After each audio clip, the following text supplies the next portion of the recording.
Today's the day that I get some of my nose frozen off. Go on. I didn't want to say anything, Jen, but you would look better with maybe 20% reduction. So I'm glad that you're finally dealing with that. What's happening with your nose? More skin stuff? Yeah. Apparently there's like a dry spot or something she wants to take off. And they do this I don't really understand it because I've never had it done before, but I know that there was a canister that looks almost like something that whipped cream would come out of. And so the last time I had my appointment, it was on a Tuesday. We record this on a Wednesday.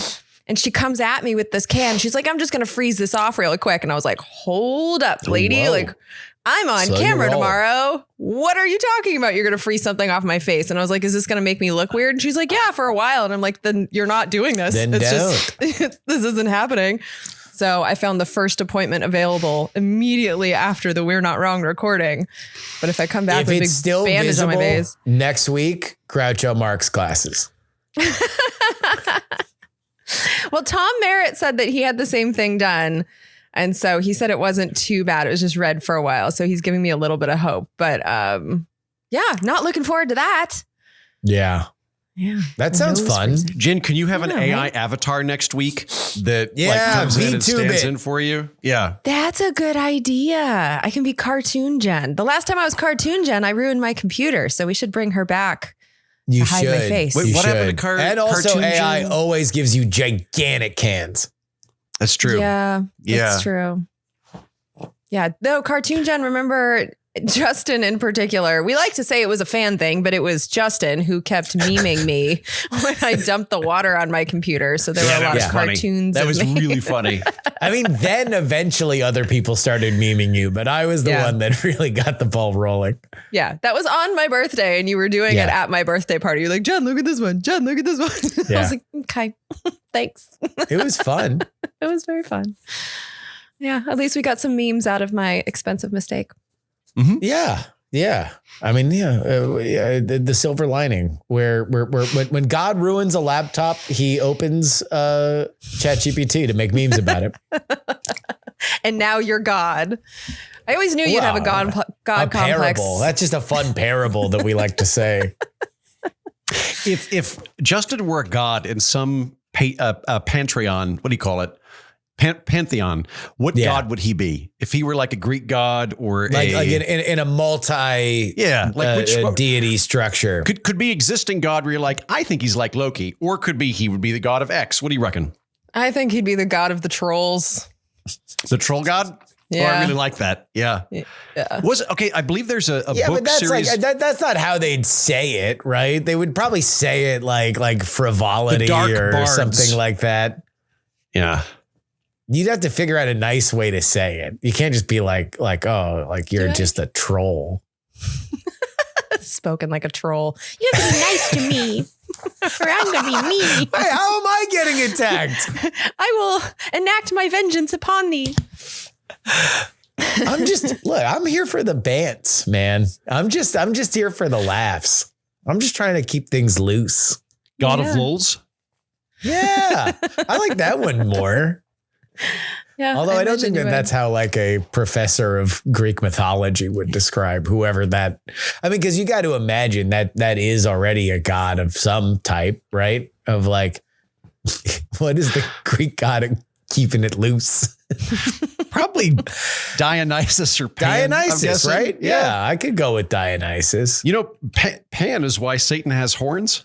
Because Pan was a really popular figure in Greek mythology. So like during the transition from paganism to Christianity, Pan is this fun figure because you go into the woods, you get drunk. He's a god of revelry. And what does Pan look like? He has goat legs and horns. And so they started using him as a Satan stand-in of like, no, don't go into the woods and drink with Pan. He's Satan. Pagans sound a lot more fun. We should go back to paganism.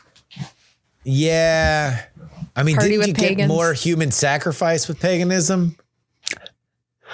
I don't know. You get a lot of it back then, yeah.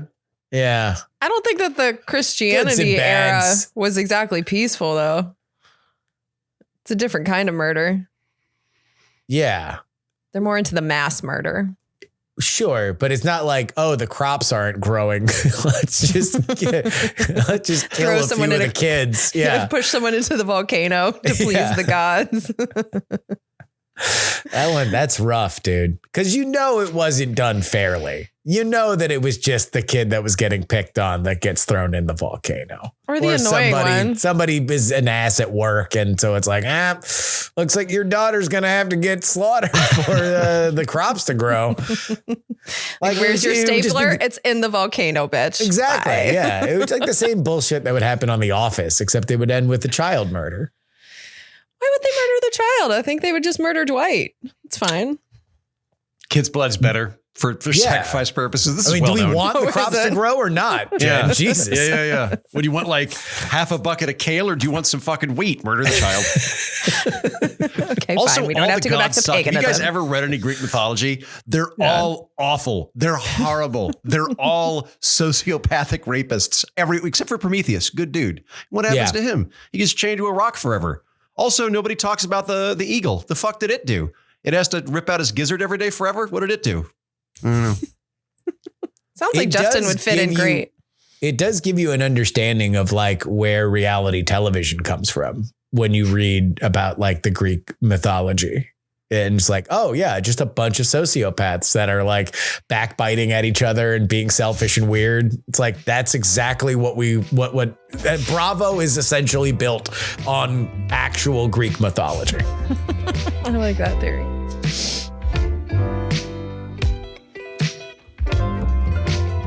From Austin, Texas, I'm Justin Robert Young from a beach in Southern California. I'm Jen Brainy. And from our nation's capital, Washington, D.C. I'm Andrew Heaton. And we're not wrong on this edition of the program. We will be discussing the cancellation of Stephen Colbert and The Late Show, as well as redistricting, mid-cycle redistricting that could have a big impact on the midterms, all that, plus your emails. Jen, I have a confession to make. Ooh. I've had to make trips to the Bay Area recently, and every time that I've flown in, I've taken the BART, and the previous 2 times that I was there, it was a delightful experience. The cars were new. Nice. The crowd was, maybe it's because less people were on it, but it wasn't the hustle and bustle that I'd remembered. I took it all the way from SFO to Orinda, like deep into into the East Bay. It's like an hour trip on the BART. And the 2 times that I took it, I was like, this is, wow, what a great experience. Oh, I'm so happy to hear that. And it costs a lot less than an Uber, didn't it? It did. That was until this most recent time that I took it, where it was everything that I have ever hated about the BART. Did you get the break dancers? All right. This was like my own little Christmas carol where just various characters visited me throughout my hour-long trip, including quiet Japanese man journaling in kanji script. Great. That's a great Love guy. him. Great character. Yeah. Murder hobo who sits down next to me, pulls out 2 half-drank bottles of wine, a hand axe, and a shiny kitchen knife. I don't know why he was pulling these things out right next to me, but you can't really move because otherwise you're agitating the murder hobo. So you just got to let him shuffle through his things. And eventually he got off. Oh, I always move. I don't care that it's awkward. I go. No, not even, I don't know. Like, all right, so I'm in the back, right?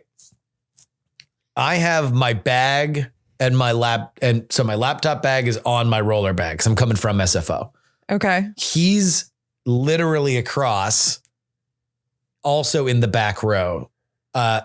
He's got his bag toward the aisle and he is rummaging through it and he is pulling out his hand axe and his knife and his 2 bottles of wine. So my thought was, if I get up, I'm just agitating the murder. Like I would rather just ride this out. He's in his own world. He's eventually going to be distracted by something else and then leave. Well, and he's probably going to murder the person. I would have left. He's probably going to murder the person in front of him as opposed to across the aisle first. So you'd probably have. I'd probably be okay. These are anyway. the calculations, though, that happen on Bart on the regular. So then he gets up. Then we're in kind of San Francisco area and a gang of Mexican teens gets on, 2 of which are just wearing ski masks, which is not a great, Maybe they were going to go skiing. Maybe. You never know. In July. Mm-hmm. Yeah. I don't know. I don't know where California the lifts has are. mountains. Yeah. And snow I don't know. In July. I don't know where in the Mission the lifts in July are, but possibly. And then there was an Oakland teen who had a boombox. So you'd think, I thought he was going to break dance. I had my headphones in, so I didn't hear what he was talking about. But no, just kind of talking to people and then just playing gunshots. Oh my God. Just gunshots, not music. I think it was maybe a movie, but it was just gunshots off a boombox. God, I hope the ski lodge is okay. Anyway, it was a very colorful hour-long trip to Orinda on Bart. It's always something in the Bay Area. I feel like that's more of a comment about the Bay than the public transportation. No, I'd like to use it as a mark against all public transportation forever, if you don't mind. I have very strong thoughts on the various acts that I encountered regularly in New York City using public transit on a daily basis. High marks to the following. Old black guy doo-wop group. Fantastic. Love those guys. Go. It's like 4 go. dudes probably in their 60s that just come in and do fucking amazing. Also, I might add, in addition to being very good at what they do, not overpowering in presentation. Yeah. If you're not really into the doo-wop, it's okay. It can blend. It can blend into the ambiance. I also really like caped Afro opera singer man. I don't know if either of you have ever seen him. He is an institution in New York City. I can't even do it. He's got the deepest voice. I'm a baritone. He is a bass. He's a bass. And he just comes on and goes, I am asking you for money. And just walks around singing really low. I'm asking you for money. And he wears a cape. And it's so funny that you're like, take my money, dude. Conversely, the Showtime guys, they come onto the subway, go, what time is it? Showtime. Then they crank up a boombox to 11 and do all sorts of fun jumping around. It is impossible to ignore them, and they should all be given the death penalty. That I am running for mayor of New York City. You know what? Fuck it. We'll have socialist grocery stores, and I'm going to execute anybody with a boombox played at 10 or higher on public transit. Also, I'll fucking air condition the subway. How about that? That's what I'm running on. Air conditioning to the subway. That's what I'll do as mayor. You've got my vote. Thank you. The boombox thing makes me insane. Oh, I hate those guys. I hate them so much. And by the end, I was just looking for an opportunity because every once in a while they'll fuck up and accidentally hit somebody. And if that ever happened, I was just going to throw their boombox onto the tracks and take all the money and leave. I would love to watch that. There was one interesting sign I noticed on the new BART train, which is that it's listing all the things that are forbidden up to and including eating and drinking. Yeah. So that would theoretically make a coffee on the BART, technically illegal. What is also illegal is aggressive panhandling. So normal panhandling, passive panhandling, totally cool. But aggressive. You know what? I kind of get this. So I lived in New York for 5 years. Went to San Francisco once during that time, and I don't remember why, but I went to the Tenderloin District. Are either of you familiar with the Tenderloin District? We did a live show in the Tenderloin District. Oh, that's right. Yeah. I went there, I don't know, 5 or 6 years before we did our live show, and I was like, Tenderloin, that was in a Pat Conroy novel. Well, I can't wait to see this plucky part of the area. Wow. The Tenderloin that I walked through had multiple flaming mattresses, flaming mattress. When you put out a mattress, what do? You either A, call the city and go, hey, what do I do with mattresses? Do you guys just pick them? Or B, do you light it on fire? Yeah. Presumably because of bed bugs, or maybe just hating them. I don't know. And the guys that were panhandlers there were a different breed. Because like in New York, it's like, hey man, I really want a bagel. And like, it's a very like, it's supplication. The dudes in the Tenderloin were just sizing me up. Like they weren't even asking me. They were just like, you come back later, we're going to eat you. So like, I can kind of see that aggressive panhandling thing being a thing over there. It's a zombie apocalypse. Yeah, no, if you want to live the movies, and by movies, I mean any movie that took place in 1970s New York, you can go to the Tenderloin. It's alive for you right there. That's a really great way of putting that. Yeah, like the flaming trash can fingerless gloves period of the city. Yeah. The thing that always that I thought of with the Tenderloin is because everybody is so fentanyled out of their brain that like it's actually not that dangerous because they couldn't run after you to rob you if they wanted because it is such an addled area of the city. But I was like, at some point, a supervillain's going to blow a penny whistle and he's going to activate this standing army of laced fentanyl hobos. And they are just going to run roughshod over this city. Anyway, let's talk about Stephen Colbert. Colbert's The Late Show is set to end in May 2026. CBS has decided to retire the 33-year-old Late Show franchise overall, of course, initially made famous by David Letterman. Well, the network cites financial losses, reportedly about $40 million annually, and declining late night revenue. The timing has sparked controversy.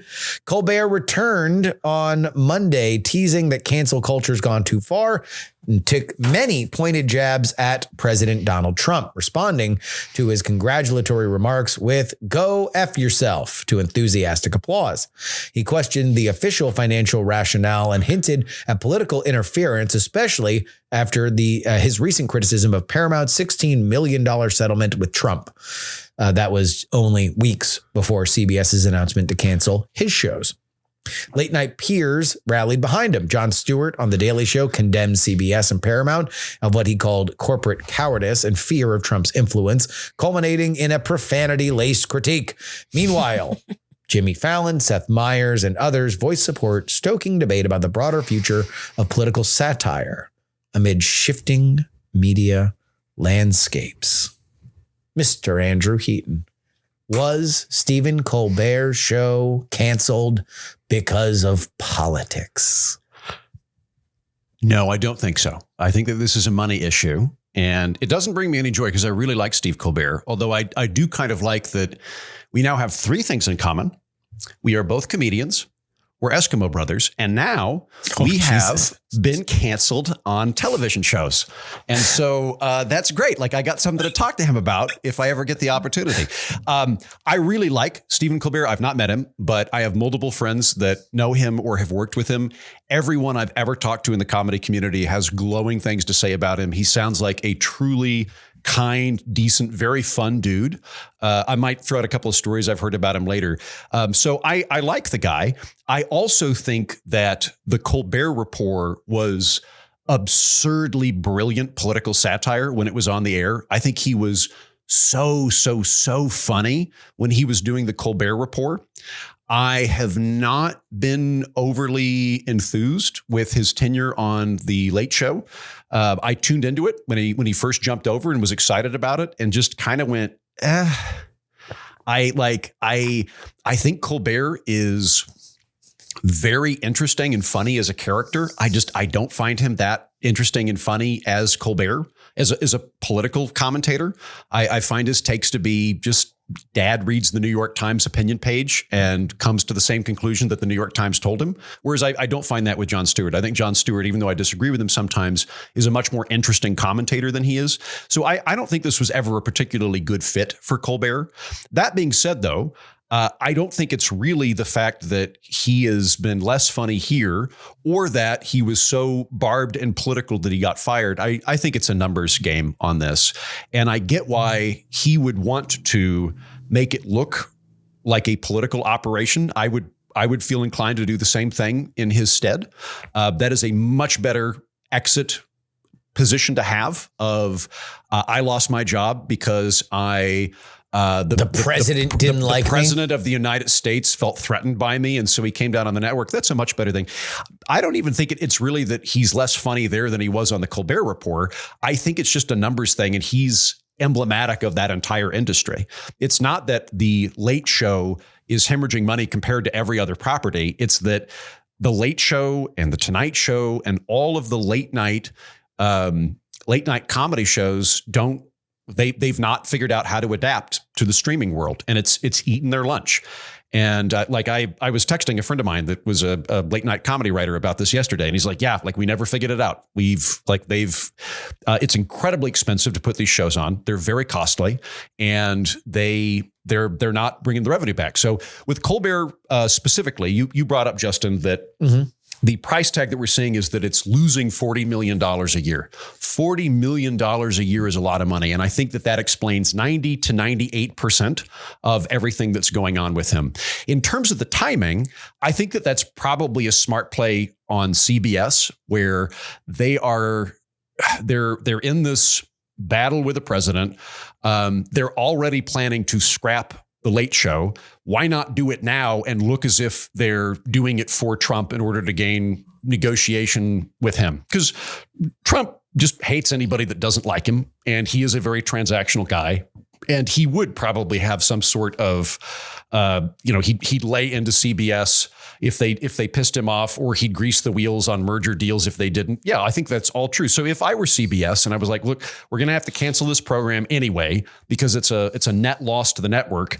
Let's do it now and tell Trump that it's like, oh, you got us. Yep, we're sacrificing Colbert on the altar of your greatness, sir, because we were going to do it anyway. So I think that's the timing there. And as a piece of evidence for that, if this were Colbert getting canceled as a person on the network, they would keep that property and fill it with somebody else. It's a brand that everybody knows. As you say, it's been on the air since for 33 years.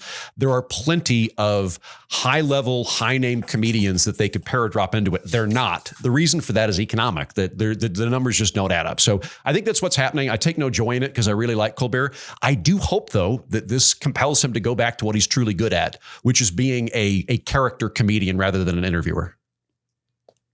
So you do not put credence in the fact that there was a gigantic merger deal with Skydance acquiring CBS Paramount that is going to require federal approval, and you don't see a connection to the 60 Minutes settlement.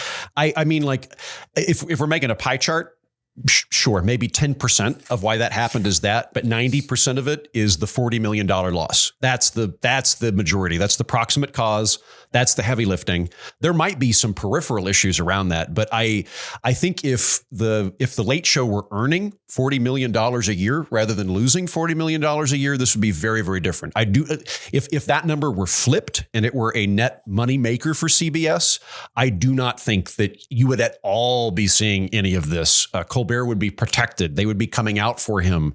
They would be leaning into, like, we're not going to be intimidated. So if anything, I think that they were going to do this either way. And the merger and fight with the Trump administration, as I said, is something that they were going to, they're using this moment as a way to use Colbert as a negotiation tactic for something that they were already going to do, which is smart negotiating. But no, I do not think that is the actual cause of it. For the record, I don't think it's because Trump is a great guy. It's not that Trump wouldn't exercise some kind of clout to try to get rid of comedians he dislikes. He does that regularly. He regularly tries to bully media outlets into dropping unfavorable coverage of him. So that's absolutely true. It's just not the cause of why Colbert got fired. Jen, this bootlicker is killing freedom of speech. Do you want to speak truth to power? I mean, we obviously don't know. And I think everything Andrew said is perfectly rational. I guess I'm leaning a little bit further away from that, just because if you look at what they did to CBS, like 60 Minutes is one of their it's a popular show. It's something that they've had for decades. And when they did tough journalism, Paramount and CBS did not stand up for their journalists. They settled with Trump for $16 million. And that is kind of why Colbert was, pissed at them in that segment that he at least thinks had something to do with his firing. So, they've already proven that they're not standing up for their talent when it goes up against the Trump administration. And even the financial part, like, I'm going to take you at your word that it's $40 million a year that they're losing. They've already given up this settlement to Trump for $16 million. And now there's word that there's another $20 million deal, something where Trump's going to get ad money or something. I don't really know what I'm saying, but I haven't looked into the details of it. But if you add that up, can you give me something and I'll try to look it up? I don't know, some kind of deal for ads is what I heard. It's $20 million, Paramount and Trump. Google that. But if that turns out to be true, that's now $36 million that they've kind of capitulated to this guy. We know that he really dislikes Colbert. And so you might be right that they were thinking about getting rid of the Late Show anyway. But this Paramount, the parent company, and CBS have already shown willingness to capitulate to the president. Like, they're trying to get on his good side, which is, as Jon Stewart pointed out, good luck to you, because he's suing Rupert Murdoch. So it's like, it's kind of impossible to please this guy, but they're trying to play that game. That seems pretty obvious to me. So I think there's a world in which it could be both, in which, there are financial issues at the Late Show, but they just wanted to get rid of this problem that could make their merger problematic. Now, I'm curious because Paramount also owns Comedy Central. Mm-hmm. And after I saw Jon Stewart's response, I put his response in my stories and I said, goodbye, Daily Show. Because if Jon Stewart is allowed to get away with what he just said, then that kind of goes against the idea that Colbert was fired for going against Paramount, because it's the same daddy, So if dad's punishing Colbert and not Jon Stewart, then I think it would be more towards Andrew's like, the Late Show is just an issue. But if they do end up coming after the Daily Show in the next few weeks, I think we'll have our answer, because Jon Stewart held nothing back. It was glorious. Hey, Jen, back at you. I think that's a perfectly rational analysis. I disagree with it, but I also don't know, because it's something of a black box. I would put the pie chart at 90% money, 10% other being Trump, CBS merger, all those things. What would your pie chart look like? I think I'm close. Like, I'm such a coward, but I'm going more 50-50. I really just don't know here.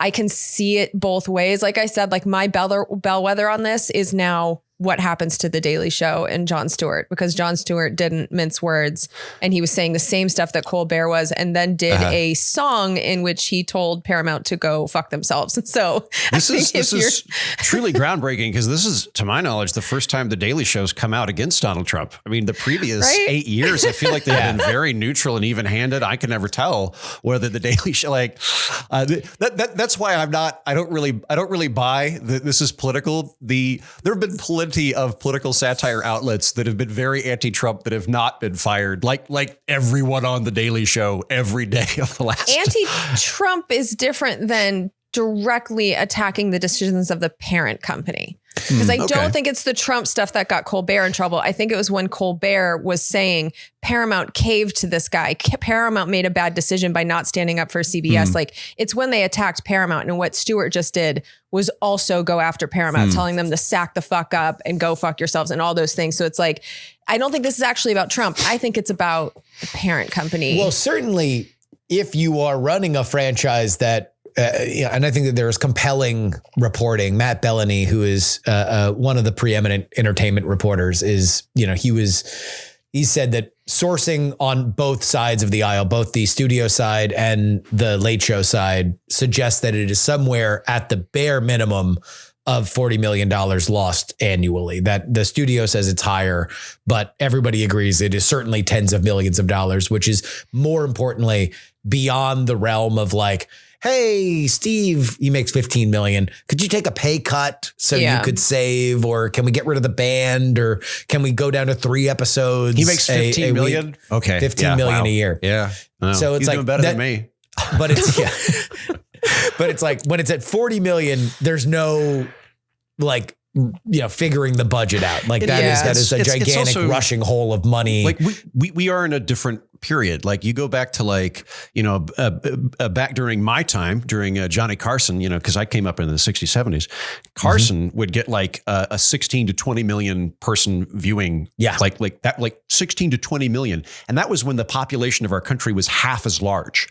Now the population's double from that period, and Colbert will get like 2 million. He's getting an eighth the size of Johnny Carson's audience in a much larger thing. And again, that's not even that Colbert's doing bad. I don't think Colbert's nearly as funny as he was on the Colbert Report, but compared to other late night hosts, he's fine. He's actually picked up some audience over the last few years. He had a jump right in 2016, or excuse me, not 2016. Yeah, it'd be 2017.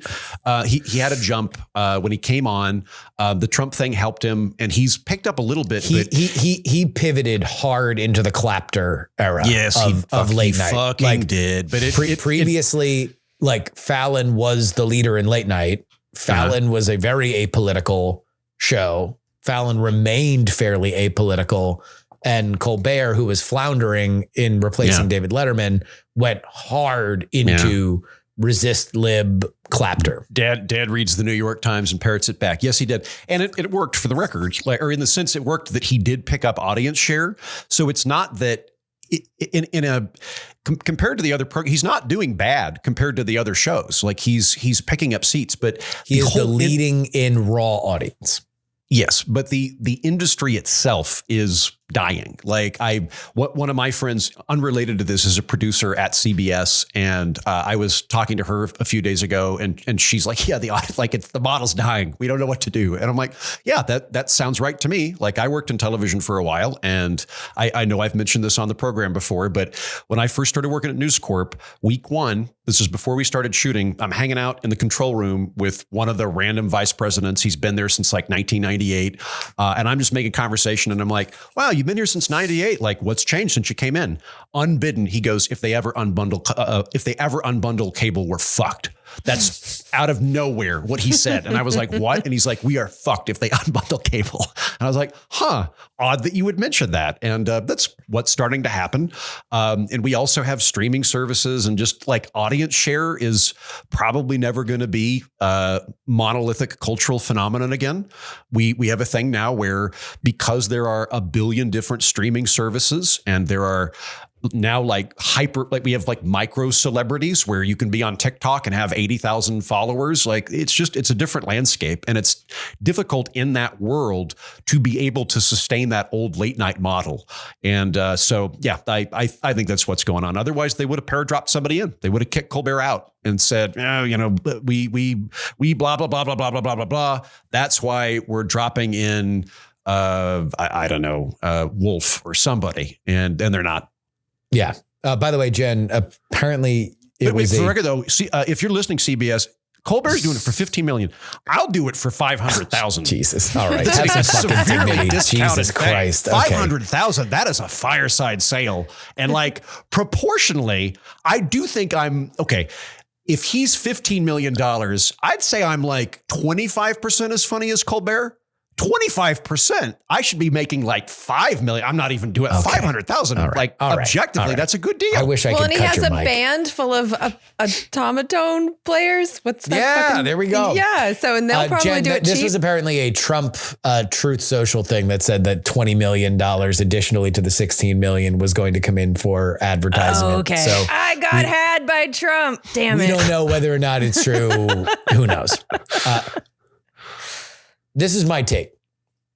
CBS settled the 60 Minutes lawsuit for the same reason that Fox News settled the Dominion lawsuit. Not because they felt that they were really in the wrong, but because they didn't want to do discovery. Because it's sloppy as fuck in these shops, and everybody emails things that they probably shouldn't email, especially when you are talking about the news division of your company. And so Rupert Murdoch didn't want his fucking personal emails out there in the street. CBS doesn't want their personal emails out there in the street. So they wound up settling on shit they shouldn't have settled for. And let me make this very clear for both Fox News and 60 Minutes, and now for the Wall Street Journal with their article. It is incumbent upon you as stewards of fucking journalism to fight these things. And yes, you're going to have to take personal embarrassment for it, but you need to fucking do it. You need to fight them until you absolutely can, because you're the only people with bank accounts that can actually stand up to gigantic interests like this. And you need to fucking fight them. It is a shame on both sides that they have done that. And I think it's gross. But that to me is why the 60 Minutes thing got settled. The allegation that Trump was suing for was stupid. It's like, did they shade it to make Kamala look better than she would otherwise? Yes. Is that wrong or illegal? No. Like, would they have used an editorial lens to make Trump look as stupid as he possibly can? What was the yes, Trump lawsuit? But that's not there? Illegal. Because I like refresh my memory. Yeah, it's not illegal. Like CBS could just say, yep, we're pro Kamala. They could do that. So what was Trump suing them on? They basically did like a promotional blurb with Kamala where they didn't show like all of her comments. They did show the full interview later, but they said that here's what it was. Face the Nation. They record the Kamala interview on Saturday, right?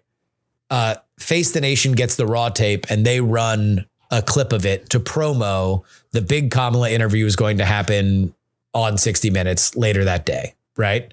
That answer is like Kamala Harris, rambly and doesn't make a lot of sense and is stupid, right? And so everybody's like, what has been. Exactly. So then the 60 Minutes thing airs and it's very clearly cleaned up from what aired on Face the Nation and what they released online. So that is, it's like, did it get cleaned up? Yes. They're allowed to clean it up. Yeah. And they're allowed to clean it up for reasons that go beyond political bias. Although undoubtedly 60 Minutes is a show that is politically biased toward the Democratic Party and not the Republican Party. And they are certainly biased against Trump, in my opinion. That being said, they're allowed to clean that up. They're allowed to cut it as short as they want. Like that's not illegal. That's not something that you can sue for. So the fact that they didn't fight it was absolutely insane. Similar to the Wall Street Journal article. Like, I have my questions about the Wall Street Journal article about Epstein's 40th birthday or 50th birthday. 50th birthday leather-bound book. Yeah. Yeah.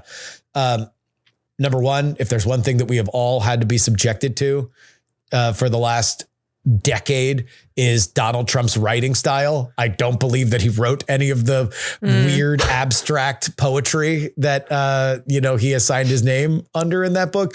I wonder whether or not or why they didn't run a picture of it, but I have no doubt that it's real. And the Wall Street Journal should fucking fight that lawsuit. I think that's a dumb, frivolous lawsuit that a highly capitalized company like News Corp should fight. But as for Colbert, you weren't making money. Here, let me give you this. Right now, the number one show in late night by way of raw audience is Gutfeld on Fox News. It also is undoubtedly the cheapest to air because all they had to do was build a new studio. It's the same roundtable shit that they do on every other Fox News show. It's just done in a late night format, and Gutfeld does a comedy monologue up front. It's the exact same footprint financially that they would do otherwise. So it's probably making money. But here's the fucked up thing.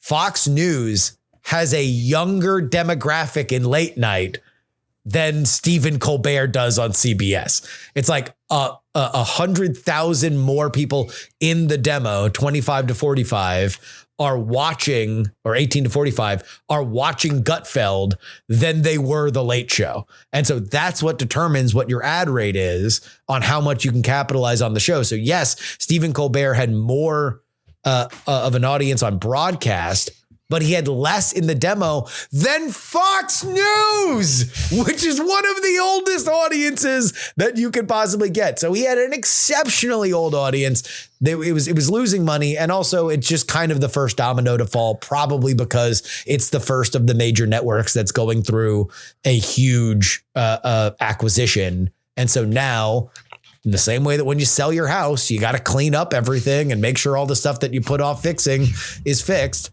They're making the acquisition more palatable to the people that are eventually going to buy it. That's my take. Well, I mean, CBS has been the boomer network for a really long time. Like, I don't even think of turning on CBS because it's for old people who think the Big Bang Theory is funny. Like it's just not on my radar. So not that I'm awake, like speaking of being old, I'm rarely awake past 9:30. But if I'm going to watch a clip the next day of anyone, it's usually Kimmel. I don't think of CBS programming ever as something that I'm going to turn on. I've just kind of the whole network. They either need to attract younger people, like you say, or they're going to die entirely because there's nothing for young people on there. So, but you still think 500,000, right. I'll do it. All right. Knock it out of the goddamn park. I'm 1.2% funnier, or excuse me, I'm like 25% as funny as Colbert. I'm as funny as Gutfeld. I can do that. Let me just put this out there. This is my prediction on what's going to replace on CBS that slot. I think it's going to be a podcast. I think that they're going to do something live in the way that McAfee on CBS took a midday slot. They just license it out. So the only thing that the network has to worry about is a paycheck to put this thing on their air. They'll find somebody suitably famous that either has a podcast that has an audience, or they can spin one up. So it's 5 days a week. Justin, and it'll just be pitching yourself. Stuff. You are debasing yourself, telling CBS you want a job there. Come on, be a professional. Just saying. I'll race you, Heaton. See who can do this for 18 cents an hour. No, I do think that might be the move for them, because like the worth of that time slot still has worth. Mm-hmm. They just don't want to spend. Worth, but yeah.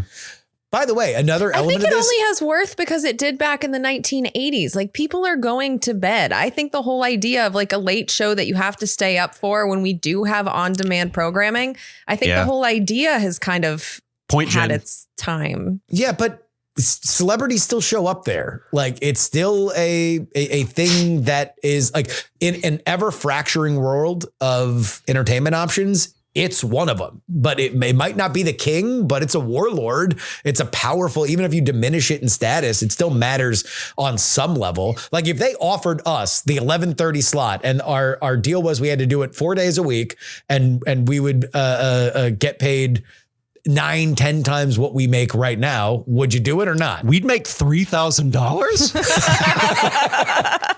Yeah, we'd do it. Yeah, but we're scumbags. Like, we're the bottom of the saying. They're going to find scumbags. Yeah, I mean, we'll see. But I think the reason that they're going to replace the late show with scumbags is because I don't think that time slot is that valuable anymore. I think that's what they're finding out. I think it's too late and people aren't watching. It is not valuable enough to justify the pomp and circumstance that late night had, right? Because one of the vectors in this is apparently Skydance wants to sell the Ed Sullivan Theater, and that this was going to be something that they would have had to move to another venue, which would have been, a depressing, sad version of what, everybody remembers with Letterman and everything. So, which, by the way, here's something that they were like, oh, there's a $40 million shortfall. I don't know why they never thought about this. It was still a free ticket into Colbert. You're telling me that you couldn't have sold like to super wine mom resist libs. You couldn't have packed at least those front 2 rows with like guaranteed seats and a VIP meet and greet or something like that. Like, there was no ticketed, no paid ticket into that theater. Really? Yeah. Really? All those shows are like that. Like, if you go up to Hollywood, like Bill Maher has always been free. Like, all that stuff is but free. if you're like scraping shit around, plan your vacation and you can buy your way in. Yeah, we're having the same conversation out here with beach volleyball because they allow all the people to come to the tournaments for free. And we're like, why are you doing that if you're losing money? Like, it's a good point. But I think when you have customs that go back a long time, there's just resistance to change. I think because I know that's what's happening out here.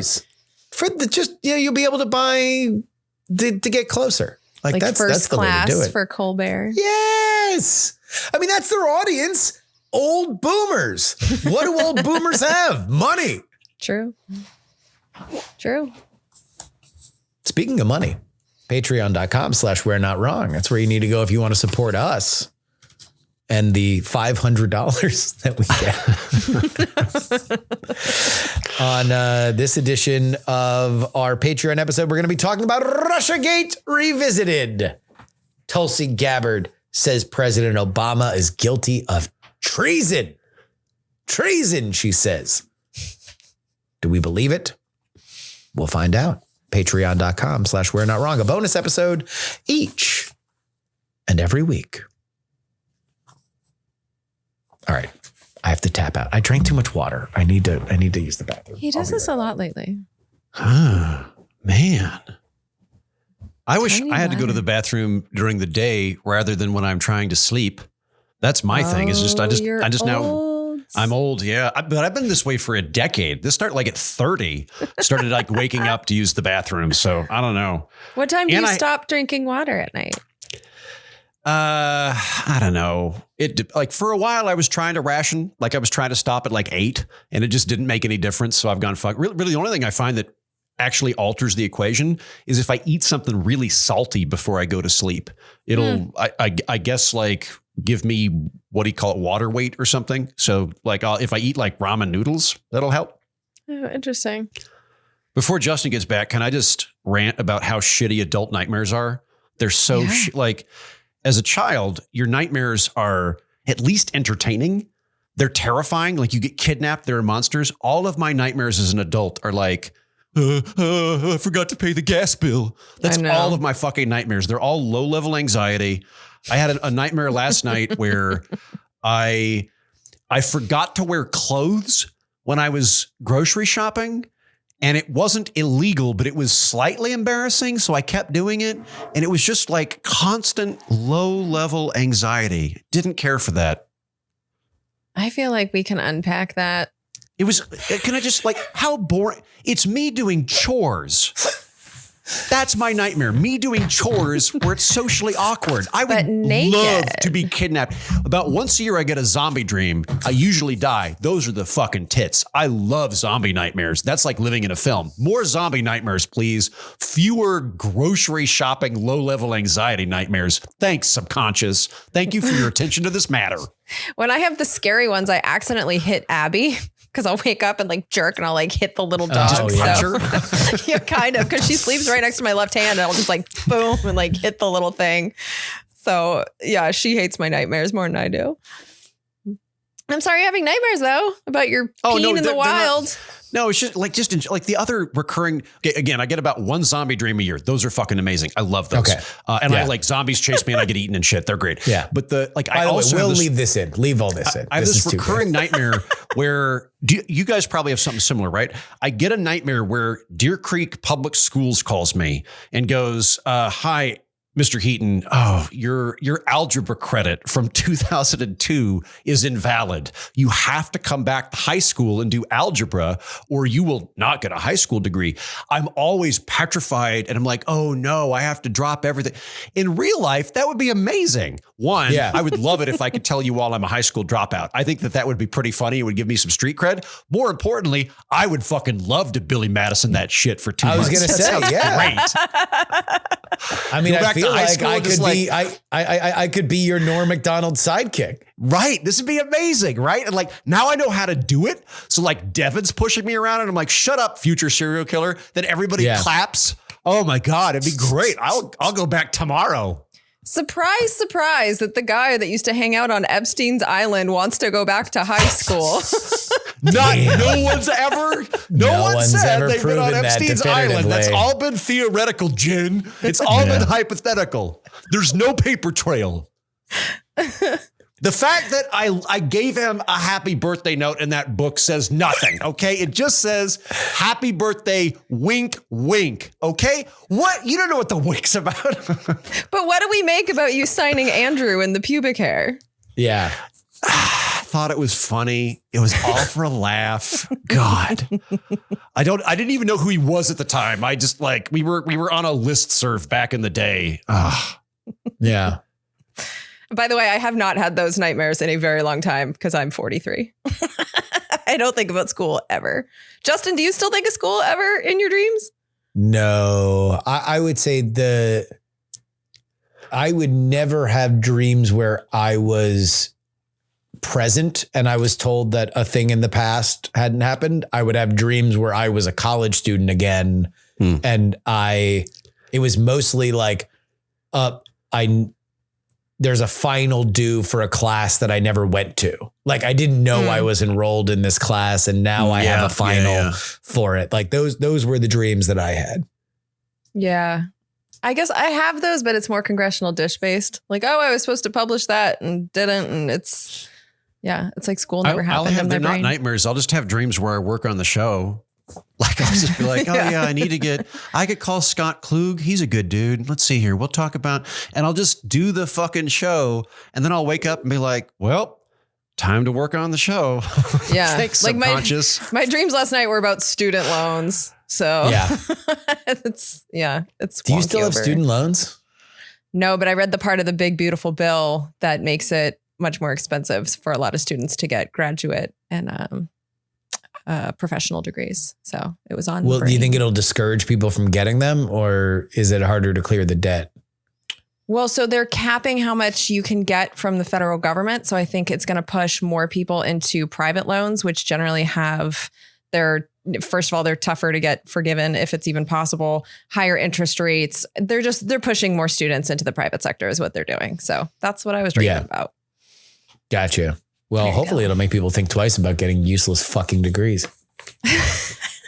The thing is, it's for graduate degrees. I feel like once someone's going to graduate school. I said what I said. I don't know, but I like having doctors. Call me crazy.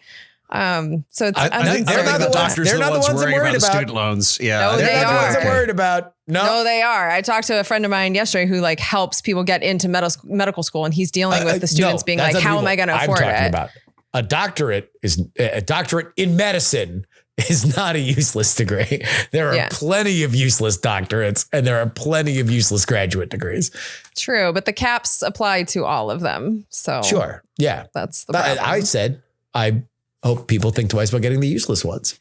It's true. I mean, I didn't get a graduate degree in journalism because I was just like, I don't really feel like I need to learn how to do well in newspapers in the early 2000s. Fucking idiot if you do it. Sorry to half my friends that have these degrees, but yeah, you're a fucking moron. Just go get a job. I was about to say, I looked into it when I was out of college because I didn't do journalism as a degree, but I wrote columns for the paper and I was hanging out at the paper and I thought about looking into it. And then I would talk to people and they were like, yeah, do you want to teach journalism? And I go, no, I'd like to get into journalism. They're like, you should just go into journalism. Just go do it. Just go do it. A master's degree is like a blankie for people. And you should actually just buy a blankie and suck your fucking thumb. It's a lot cheaper. You know what? I have a master's degree, Justin, for the and degree. I think you are right. Why do I have a master's degree? Because I, at the time, was intellectually insecure and wanted an I'm smart certificate from a fancy school. And also I didn't know what I was doing and I'd been pretty good at school. So I went back to school to feel good about school. It makes sense. I just didn't have $100,000 and didn't want to borrow it. So I would have liked to have had the fancy degree, but I like having $100,000 more. Like once, I mean, it was a fun experience, but I don't think it was like a launch pad for my career or anything like that. Having a degree in European political, what did I get the thing in? I don't know. Something about politics. Yeah, you still ended up here with me, didn't you? Yeah, exactly. Yeah. It was a fun year, but I don't think it. I mean, and also the people who want to stay in school are never the ones who are having fun. Like, it's always like, oh, I want to stay in school so I can wear big sweaters and fucking read more books. You know what? I'll say like graduate school was less like college than working on the Hill. Working on the Hill was more like college. It was more fun. It had more of that esprit de corps, or however you say that. And also a lot more drunken makeout sessions than grad school had. Yeah, if it's like, oh, I'm 22, but I would like to be a senior in college until I'm 25. It's like, I get that, but it was never that. It was always like, oh, I'm going to get a master's degree because I'm scared of life, but I don't want to say it. So I'll find words that say different things. And also, here's another $80,000 so I can not fucking face my destiny. It is a lot of money at a time where you usually have no money. It's predatory, really. Yeah. And that's what I'm afraid of reading the big, beautiful bill, is seeing that like you're going to take the people that are doing this anyway and put them into a more predatory lending system. No, I mean, I don't know. Like, I think that the government, look, the banks are fucking complicit in this too. So this is not me defending the banks. But the government being involved in this shit, it sets the precedent that the banks want to go into it. The federal government should be fucking as divested as possible from this entirely fucking diploma mill predatory world. Yeah. I think you could make a good argument for the GI Bill, but after that, like the reason it's so difficult to discharge debt is because of the federal government. That in the 80s, the federal government went, the problem is not enough people are going to college. We need to find people that struggled in high school and try to give them money to go to college. And so you had a spray of editorials come out in the 1980s of like, get ready for all these fucks to default. They barely graduated high school. Why are they going to graduate college? And then you had the federal government compensate by going, well, we'll just make it impossible to discharge. Like, this is the one form of debt you can't discharge by bankruptcy. You're stuck with it forever. That was the solution. There's been a lot of fuckery that's gone on there. I don't know why this would happen, but I sure hope that it pushes colleges towards income sharing agreements. I think they're more equitable. They're far more fair to students. You don't saddle anybody with lifelong debt. And you also orient the coursework to stuff that is more likely to benefit them long term. I'd love it if somehow this resulted in more ISAs. I mean, I don't see any signs of that. Really, they just restructured it so that there's only going to be two options for paying back your federal loans. So you can either do it over a fixed term or an income share. So people like, and it's in a few years from now, it doesn't take effect right away, but people are going to have to adjust their loans accordingly. But I think what was cruel about it is that it's going to make it a lot harder for people to have their loans forgiven. So it's like they used to have these deals where if you go into public service, so it's like you get a master's degree in teaching, you do public service, you can have your loans forgiven in 10 years. Now it's going to be more like 30 years. So it just, if we have a goal of educating people in this country, this isn't furthering that. This is getting students to pay more interest because it is a way of them raising revenue for the government. And I do think it's a way of pushing people into the banks. So it's like, I don't think the goal was educational. Oh, sure. I think the goal is financial. Read it and I have no idea. All I'm saying is, I'm just letting you know. If it was, yeah. It's not a good scene. None of it's a good fucking scene. Just stop giving money to these fucking vampires that have like literally taken the American dream away from a generation. These fucking universities. Yeah, I agree. Anyway, especially now that the cool shit is fucking financially self-sufficient with like NIL, the sports is like, oh, that can just run totally by itself. Like you actually don't need to like have it be connected to the university almost at all. But can I throw in one more thing? This is like a little thought experiment. My mom visited me a couple of days ago. We were talking about this where like AI and how rampant that is now on college campuses is kind of like tipping the deck on the value of the degree. So like, let's say I'm taking improv classes and I use AI. Yes, thank you. And I use AI to convince everybody that I am capable of doing improv in the class. What would it benefit me? What would the point of that be? If I didn't actually learn any, or let's say maybe short story writing. I take a short story writing class and I get the prompt from the professor and then I put in AI and I crank out a short story and I give it to the professor and I convince the professor, like, why would I do it? I'm not learning anything. And like everybody's doing it in university because the degree itself is the valuable thing a lot of the time. There's a gap between the actual knowledge and the utility of the certificate that is revealing the underlying value structure of the institution. But spoiler alert, that was the fucking case before AI. Yeah. You know, yes. All I'm saying is I think it's revealing it stronger now of kind of like, sure. Oh, well. I mean, the only difference is that AI might actually teach you something as opposed to fucking college. Like you might learn something by accident, the same way that Wikipedia, you might learn something by accident while copying and pasting it into your report. Like, I don't know. This is going to get another thing. People always yell at me whenever I go about college. Anyway. In Texas, Republican legislators have initiated a mid-decade redraw of the state's 38 congressional districts during a July special session. This is backed by President Donald Trump with the goal of gaining up to 5 more House seats. Democrats are mounting strong resistance, threatening walkouts to block quorum, among other things, with federal concerns that are emerging over potential racial gerrymandering. Critics argue that mid-cycle shuffles defy decennial norms, risk legal challenges, and could even backfire by jeopardizing Republican strongholds. In California, Governor Gavin Newsom has signaled a potential retaliatory redistricting to counter Texas's move, even though the state normally relies on an independent commission established under the Voters First Act. Such a shift would require legislative changes or possibly even a constitutional amendment, raising concerns about undermining the commission's nonpartisan structure. Jen Bryony, is the race to redistrict ahead of the midterms right? No, of course not. Ah. I mean, the fact that we allow gerrymandering, and I know there's like no daylight between Andrew and I on this topic. Gerrymandering is disgusting. It shouldn't be allowed. It should be independent commissions. And I will be forever angry at the Democrats who know this and knew better. And when they had control of Congress, they made that a part of their massive package. It was their HR1. That after they passed the House, they just went, oh, well, the Senate doesn't want to touch it, so we're not going to break it up and do the stuff that makes sense out of it. So I think they could have gotten that if it was a standalone thing pushed through the big Congress to say that for federal offices. So it's like for your city council, if you want to elect people by, racing chickens across the road, like you go right ahead. But for a national office, they were. Stop taking pot shots at Guthrie. We do it fine. Shut the fuck up.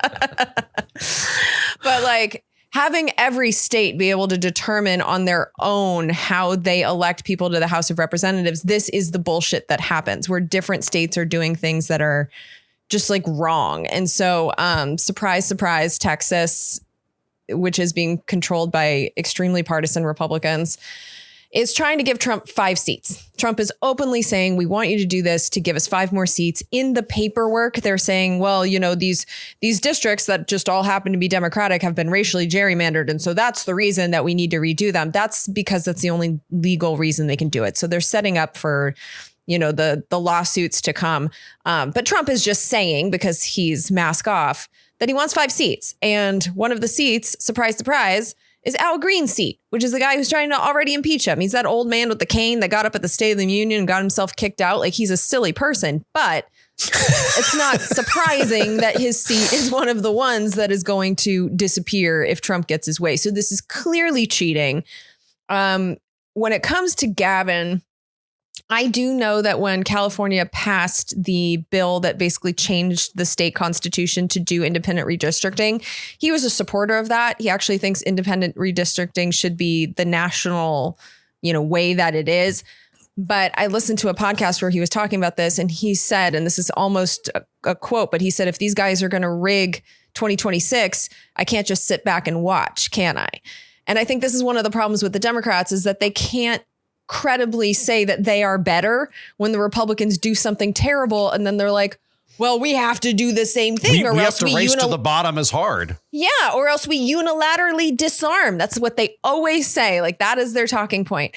And so it's really hard to be like, well, Republicans are the bad guys and the Democrats are the good guys when the Democrats are doing the same fucking thing. But I actually don't think that Gavin, I think it's just a threat because he is also perfectly aware that it would take a change to the state constitution, which is, he even said, like, that would be such an ugly battle in the state. Like, I don't know, but I think he's just threatening it to make a point because he knows that there's a lot of hurdles to it. But I think he just wants to make the point, like, Republicans, if you do this, Democrats can do it too. But no, it's all wrong. What we need to do is have the idea that was in HR1, the Democrats' HR1 from all those years ago, which is independent redistricting mandated for federal elections, and the states don't get to choose. I mean, you can give some wiggle room. Who chooses it? Who chooses the map makers? Because that would be the big contention. I don't know how they do it, but I know that the maps in California are considered pretty fair. I think there's ways to do this where it's a bipartisan thing. We have Republicans in the state of California that win elections. It's not like they've been gerrymandered Democrats out in of the state of Texas that win elections. Yeah. And right now we're talking about how the Texas Republicans are trying to make that no longer a thing. So I can't tell you. And Gavin would like to counter that if it happens. Yeah, but like I just said, he said out loud that he knows that it would take a constitutional amendment. I don't think it's a real threat. I think the real threat is in Texas. I think if we're going to focus on one of the two, we focus on Texas because they're actually doing this.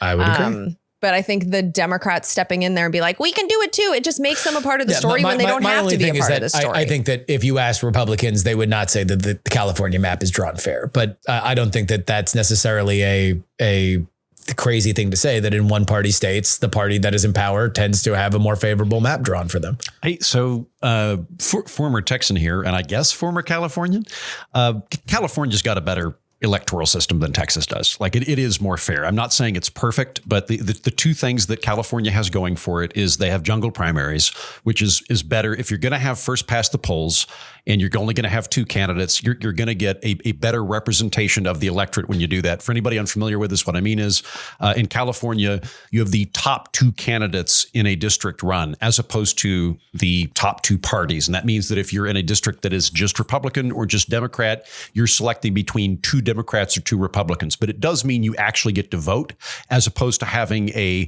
ceremonial oppositional candidate that comes out, says some things and loses. So they've got that going for them. They do have an independent commission. I'm sure it has problems with it. I would definitely take that over any legislature doing their own districting.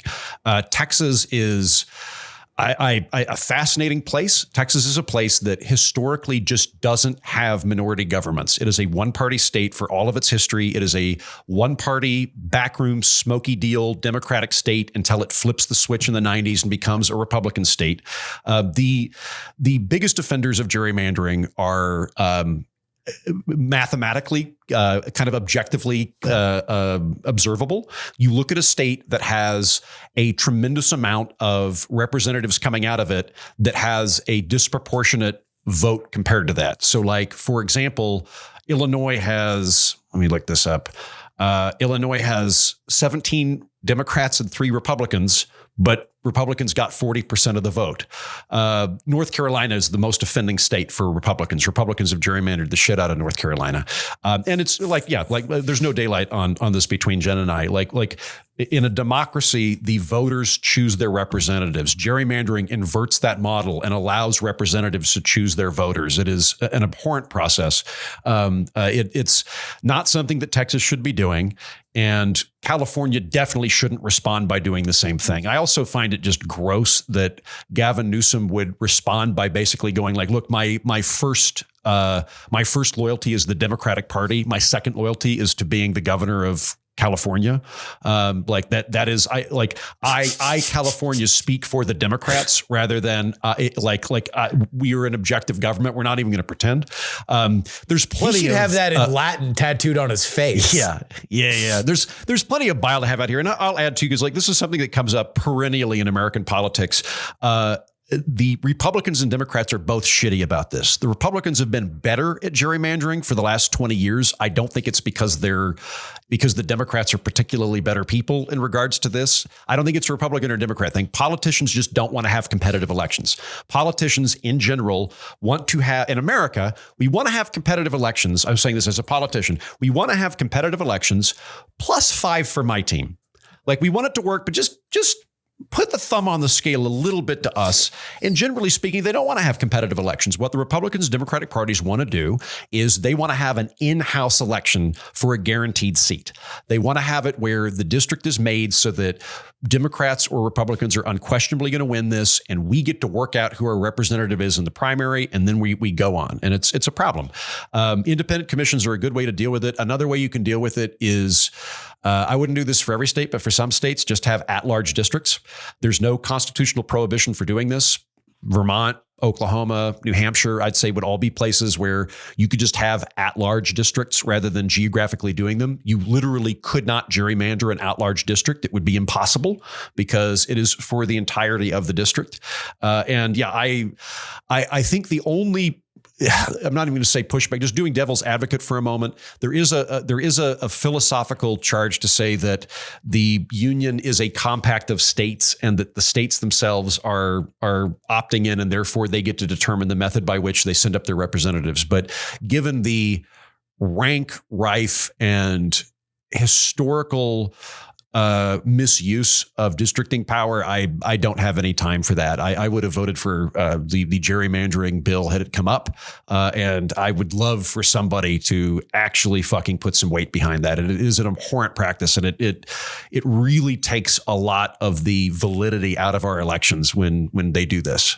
It does. And you're right that both parties do it. I can actually tell you why the Republicans have been so effective for it is because they decided that they were going to cheat en masse for the 2010 election. And it was brilliant what they did. They actually had a name for it. It was called Project Red Map. And their goal was to funnel money into state elections in the election prior. And so what they did is right before the census, they threw all kinds of money into winning all of those state legislatures so that in 2010, they would be able to gerrymander for Republicans.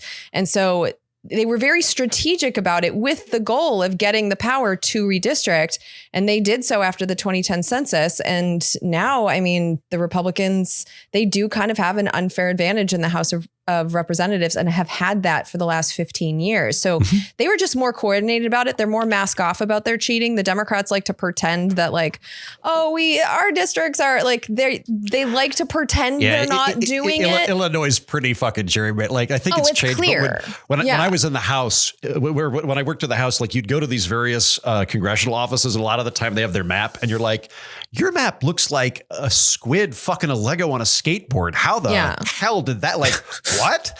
And it's like, oh, we gerrymandered the fuck out of it. Like Manhattan's kind of like that. Like Manhattan, because under federal law, if you are touching water, it's contiguous. So you can have a chunk up here in like North Bronx and you can have a chunk down here in Staten Island. And that's fine as long as water's touching them. Illinois in particular, there was a district when I was on the Hill where if you were driving down the highway with both of your car doors open, you were in 3 districts simultaneously because they used a road in order to connect. Like, because that's what everybody wants to do is like, well, I want the affluent suburbs part.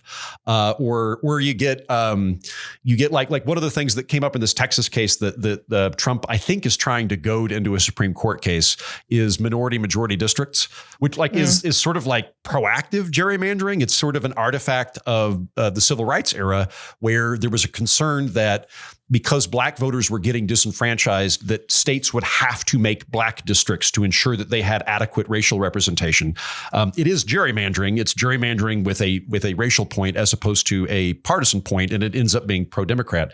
But yeah, you typically do these things. You either pack or what's the other one? Pack or frack? I can't remember what the other one is. Yeah, there's different strategies to it. And there are Texas lawmakers like the one that I met, Greg Cakesar. He's a Austin congressman. I really like this kid. And he was pointing out, like, if you change these districts, you can't really guess how it's going to go. Like this could backfire on you because the census was 5 years ago. And so you're using old data. There was a lot of shifts that happened during COVID. So you don't actually know if this is going to work the way you think it does. But if you just look at like the Austin districts that we lived in, there are 3 Austin districts that go all the way to San Antonio. Like they're ridiculous. But the Democrats, they're not as proud of their gerrymandering. Like they're not as open about it. Like I think they know it's wrong. So they could do it kind of like quietly, where the Republicans are like, we're doing it. It's our strategy. Let's fucking Gloves go. Off. Yeah. And that's what you're seeing right now in Texas. They're like, oh yeah, we're going to take away 5 districts from the Democrats. Like this is what we're doing. Justin, but part of this is sliding those numbers around though. Right. And there are some in the Republican delegation out of Texas that are like, wait a minute. Like, so you're telling me that you're putting more Democratic voters in my district? And I won by 50, but now I might win by 40, or if I won by 30, now I'm going to win by 20. Like these are numbers that they don't like, especially because the Republicans now have a coalition like the Democrats used to have that show up very big in presidential elections, but don't show up for every election. And that usually means that they don't show up for midterms. So are you sure the Trump coalition is going to show up next year? Or are you just going to make a lot more Republicans vulnerable to the ability to be upset, like, or to have a lot of money go into otherwise safe districts, which is another part of this? Yeah. I mean, you can see it already. Like they called Joe Rogan and Andrew Schultz part of the Trump coalition, but they're not having it with a lot of the stuff this administration is doing. So I think the Republicans are overestimating the strength of their numbers, and this could backfire. but it could also be the rigging that they think that it is. So I just think like the issue itself is allowing the gerrymandering. And I think us voters need to get a lot more vocal about that. This is unacceptable no matter who does it. And we've failed in that regard, just based on the fact that they think that they can do this so openly. And even Gavin, like, he shouldn't even be suggesting it as an option for California. It just he'll say anything that gets him attention. He has no actual principles. For states that have a referendum process, and I need to look into this. Sadly, I think Oklahoma got rid of our referendum process or made it much more difficult. But Oklahoma used to be a state where you just got sufficient signatures. You could get an initiative on or referendum initiative on the ballot, and you could bypass the scuzzy state legislature. If you live in a state where it has that kind of thing, that's how this is going to happen, because it's not going to come through the legislature. Political bodies do not relinquish power, and they do not relinquish advantages. So it's probably going to have to come from the people through a referendum, or having candidates that like run explicitly on this. Justin, to your earlier question. That's how California got it. It was a referendum that the voters did. Yeah. In fact, Gavin Newsom was saying that back in the Schwarzenegger days, when they were talking about doing independent redistricting and he supported it, it was members of the Democratic Party that were pushing back against him. And he was surprised by that. So, I think it has to be power benefiting from it is going to see a lot of reasons to keep it. Yeah. Justin, to your earlier question of who would do this, the two methods that I think are the most straightforward. Who would do a national map redrawing? The states still get to do it. I wouldn't. I don't know that you'd have to do. I don't know that that was in HR1. The Democrats HR1. Yeah, each state had to do their own independent adopt an independent commission. So they were told, like, this is the method you have to use. It has to be bipartisan, but the states got to pick the people and do the actual work. It wasn't done at the national level. You've got templates for that. I want to say Iowa's really good about this. The way Iowa has it set up is they have an independent commission. It's a citizens commission. I could be wrong. Iowa, correct me if I'm wrong in this, but it's something like they have 5 non-political Republicans, 5 non-political Democrats, and 5 non-political independents on a panel that does it. It's not going to be perfect, and it's theoretically possible that you'll get sleeper agents, that somebody will just try to embed themselves in the apparatus to pull a fast one. But the reality is, citizens know what the fuck their communities look like. Like wherever you're from, like you ask anybody in any fucking town, and they can tell you what the lay of the land is. Of like, oh no, like our like in Austin, was it Sun Valley? Like you're like, oh yeah, Sun Valley, it's Austin, but it's like kind of independent. It's affluent people that live in Austin that didn't want to pay. Like we know where that is. And citizens can usually work this out there. Yeah. When you do it with citizens, independent we also panels, know that it's called Sunset Valley, but Sunset Valley. Thank you. But thank you, guy who lives in Austin right now. Next to Sunset Valley. I think if you were making a political map of like what are the actual representations. So the guy I worked for the last when I was in the Hill, Tim Holden, who's now running the Soviet Liquor Bureau in Pennsylvania, he was in a fractured district. Like Reading, which was one of the cities in our district, was split into like 5 chunks.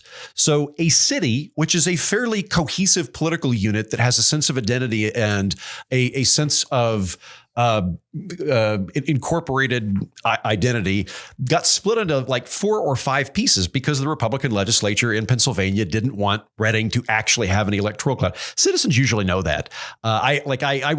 You're going to get some amount of imperfection. It's going to be so much better than the state legislature, which is going to just openly rig shit. The other thing you can do, there's been some experimentation with algorithms where you basically just come up with an algorithm for population density, and there's kind of maps you can come up with. Again, they're not perfect, but they're a great improvement. You just make sure that they're simple and they're transparent so that everybody knows what the process is. So if HR 1 had a provision in it of like, here are your options, you got a menu. You can do at-large districting. You can do an independent commission like this, or you can have an algorithm like this. I don't really care, but just you can't have the legislature doing it anymore. Makes sense to me. We're not wrong pod at gmail.com. That's where you send your emails. Rural Radio Caller writes, first, I live in Vermont. For those keeping score, we have less of a population than Alaska, and I can tell you that there are many radio stations in the area. Frankly, most of us would never tune into NPR for emergency coverage. We have 3 stations here that everyone knows to turn into in the event of a disaster. None of them are getting any funding from the government. Also, not let us forget that we have cell phones, which also alert us. I have a doubt that this person has checked the funding of every single radio station in Vermont, but also no one's tuning into NPR. NPR is a national thing. Like, that's not where you get the emergency coverage, but that I already know that these emails are... Wisconsin rural radio caller writes, greetings from rural Wisconsin, where we do in fact have access to high-speed internet in our homes, but definitely have never found NPR affiliates on our radio dial. NPR caters to a very different audience than what is found in rural areas. The small business owning farmers and ranchers in rural areas are too busy to play wait, don't tell me. And they are rarely willing to donate some of the hard-earned money from the outdated farm bill that has allowed them to make it so somebody else can sit in a temperature-controlled booth and talk for a living.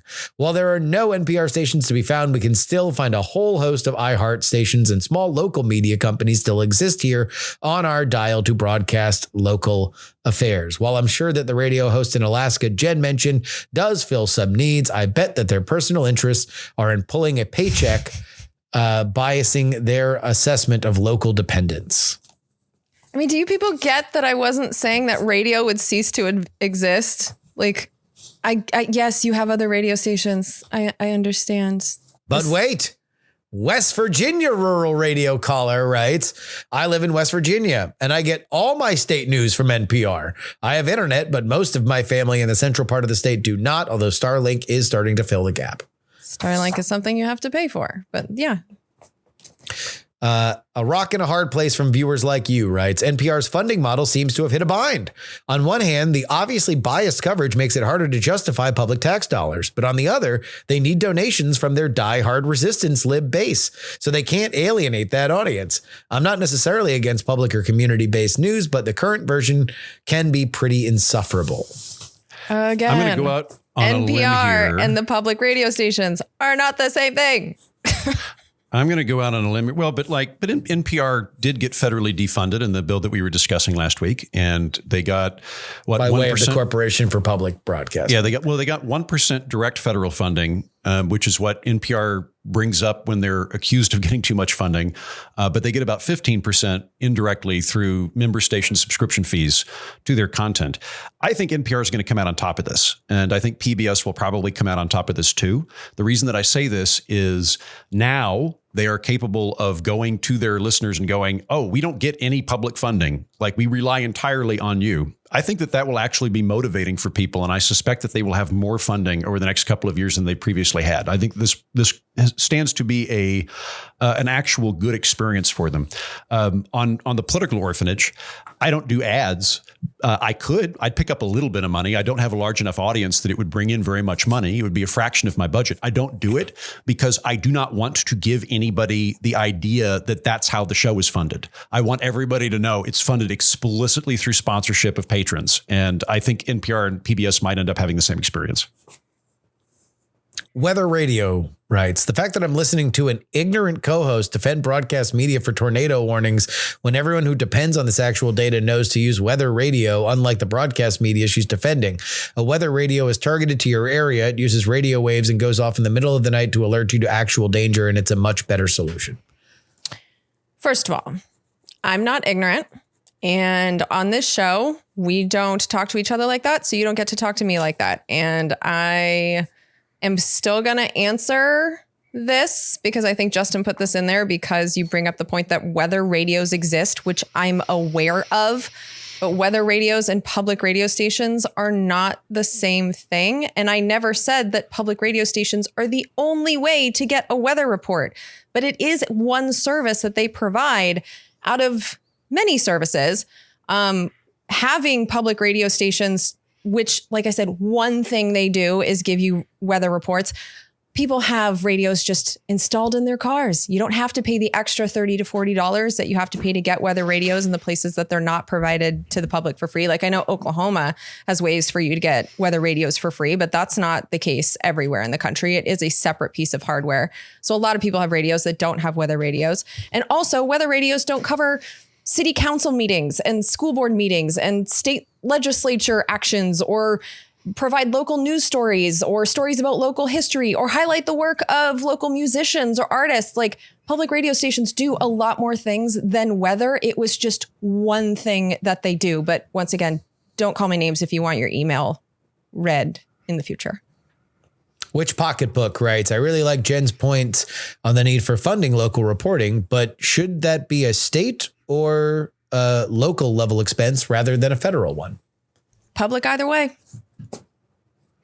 But I think that was the key to the rescissions thing, is that it was federal money. Should these burdens be shifted to the state, I guess, is their point. I think that there's a decent argument to be made there. So we were all over the board last week. There was a lot that we were discussing.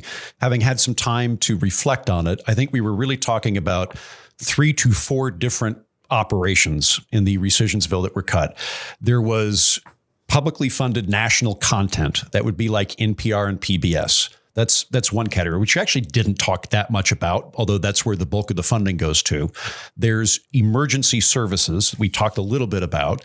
There's infrastructure of just are there any radio transmitters in the area? Is there any method by which to transmit data? And there's local news.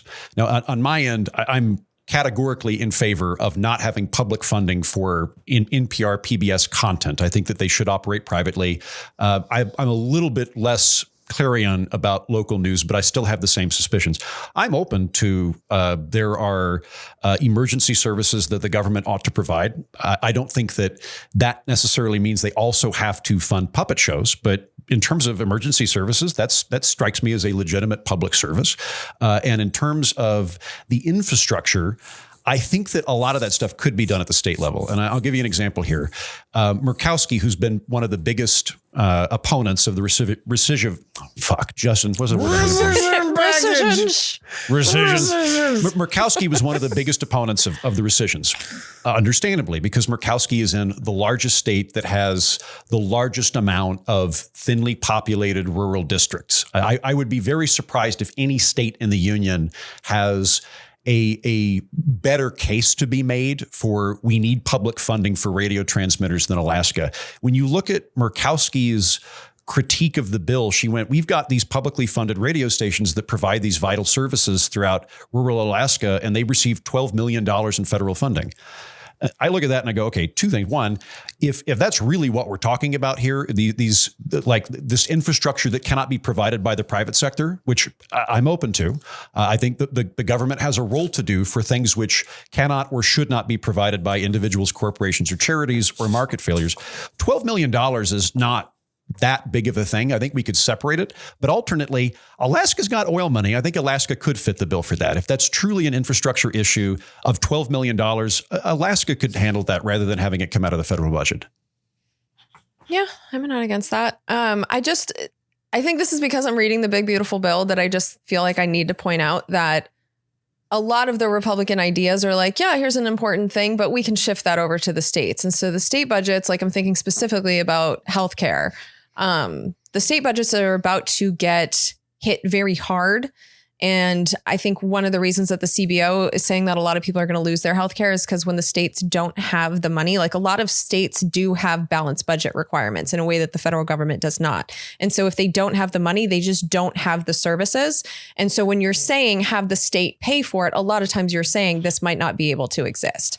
So that's my only caution about shifting things to the states, because the states are being asked to take on a lot, especially right now. And healthcare is probably going to get funding before public radio. Will someone please think of the children brings us on home. I was intrigued by the takes on funding for CPB. So much of the conversation seemed to focus on local news station versus NPR. As a dad, my first thought, which I didn't seem to get brought up, was the content of children's programming. As we are all about the same age, I would guess that you probably had some exposure to some of the same PBS children's content back in the 80s and 90s that I did. But more than that, as an adult, I came to see it differently when starting out with my first kid. My partner and I were working 3 jobs between us and didn't have a lot of money. We had the most basic internet we could get and did not have cable TV, but rather opted for a digital antenna, which is the new version of rabbit ears. While we definitely didn't want to be those parents that let our child be raised by a television, we did appreciate being able to have a couple of hours a day when our child would benefit from educational programming on PBS, which we received over the air. While my financial situation isn't as dire as it once was, my other kids have still enjoyed educational content put forth by public television. We have favored that over the content placed on for-profit streaming services. YouTube tends to just offer them a rabbit hole of watching other people interact with the real world and play video games rather than helping them interact with the real world on their own. I've never had to correct bad habits learned from Sesame Street, but I've had to work hard to reverse lessons picked up from one or two of the algorithmically derived videos on YouTube. This was definitely a hole in my argument because I loved Sesame Street as a kid. I watched Mr. Rogers, Reading Rainbow, like all of those shows. And I feel like I learned a lot from those while being entertained. I don't know that it's impossible that the private sector could pick those up, but I am proud to have funded those with my tax dollars. I am totally pro Elmo. So yeah. I mean, after his Twitter outburst, I can understand. Oh, that was so funny. I thought Sesame Street was on HBO now. I don't know. I don't have kids. No. It airs on PBS, but has been licensed by Warner Brothers to run, or maybe it's now on Netflix. I think but yeah, there is a streaming home for it, but it does also run for free on PBS. I got 2 responses to this. First of all, it sounds like you genuinely derived a lot of value from PBS, and you're right. I grew up watching Reading Rainbow and Mr. Rogers, both of which I loved. Love LeVar Burton, love Mr. Rogers. I actually have a poster of Mr. Rogers that I might put up at some point. It sounds like if your financial situation improves, that this would be something worthwhile funding and giving money to. So consider doing that.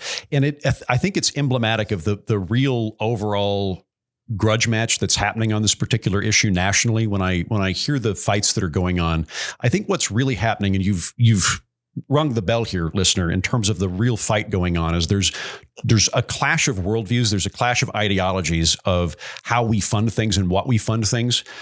Group A thinks if something is important, society should fund it, and government is society. Therefore, government should fund public radio. It should fund children's shows. Children are important. Shows are important, right? That's Group A. Group B goes, the government should fund things that individuals, corporations, charities, and churches cannot do. It should focus on or should not do. And that should be what the government does. I'm in the latter camp. I am very, very confident the private sector can provide puppet shows. So I don't think that that's something that needs to be duplicated by the government. I would like the government to focus on doing things well that the private sector can't do or won't do or shouldn't do. Yeah. I mean, you make a good point there. I get that. This is my only thought with a lot of this. And I do think that part of the plight of PBS and NPR is rooted in this. If you're going to get public money, and we can debate exactly how much public money, but there's no doubt that there is at least enough public money that goes into these organizations that they want to fight diligently to try to keep it. Then it is incumbent upon you to create content that binds the by and large American audience to your properties. And the children's content, to me, is probably the last vestige of red state, blue state, rich, poor. Kids love Sesame Street. Kids love Mr. Rogers. Kids love these kinds of things. They plucked good television shows and good creative minds from localities and made them national. It was smart, and it has been the lifeline to keep these organizations funded writ large.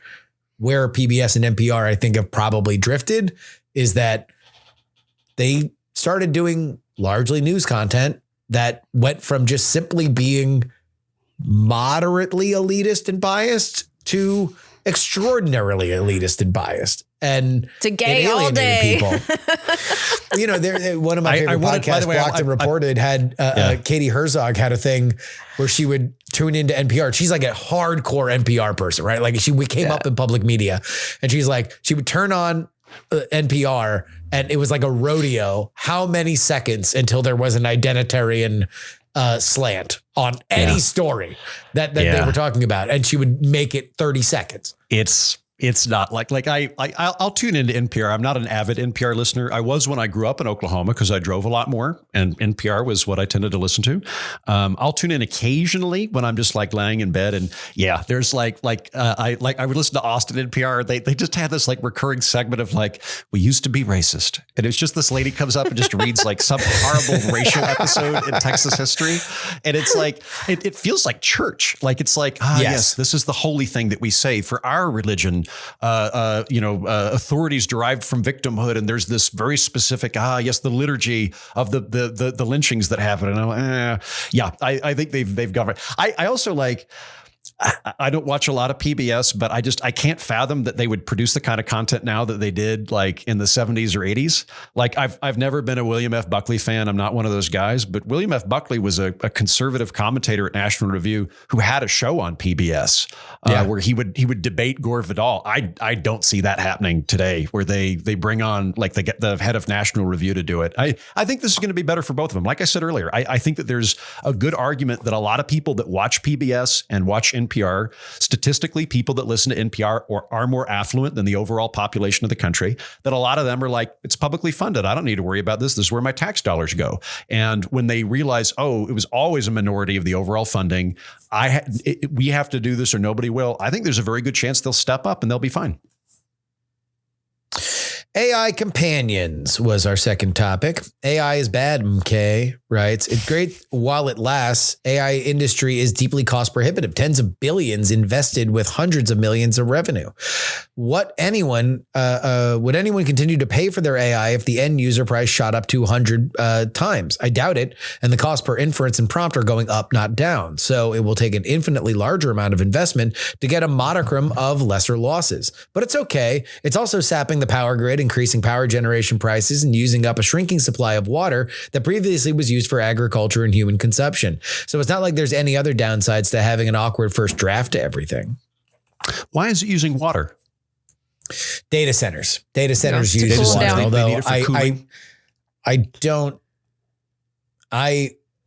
I may be wrong. And look, I work with OpenAI, so I am not going to be an unbiased version of this. My understanding of the issue, my understanding of the water consumption issue is that it is less than what people are making it out to be. Although there is no doubt that data centers do require water to cool. I would only point back factually on the idea that inference and prompt costs are going up, not down.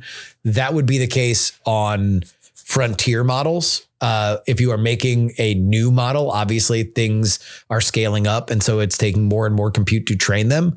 But part of the industry moving as fast as it has is that really good models for things that we do that are perfectly fine for things that we do all the time, like summarization or certain levels of writing, those models are getting cheaper. And those will continue to get cheaper until the point where they are, I would say negligible to free. In fact, there's a lot of open models that cost a lot less that are becoming cheaper and cheaper and cheaper. So complicated issue. But again, don't take my word for it because I'm obviously compromised. I don't work for OpenAI, but I myself am AI. Andrew Heaton ducked out about 3 months ago, and I'm an algorithm that fills in on his thing. So I'm biased as well. The only thing I would caution here is, as human beings, we're really, really good at projecting current deficits onto the future with growth. We're really good at going, we have 1,000 people now, and we need X amount of water. If we have 2,000 people next year, we won't have nearly enough water. What we're incapable of saying is the solutions and the innovations that happened before those deficits hit. So the classic example of this is that in 1900, an economist said New York City could never have more than 3 million people in it, because as we all know, in any city in America, you need 7 horses per citizen. And were you to get more than 3 million people, you'd have to have canals full of horse shit. And it would be insane, the amount of horse shit coming in and out of the city.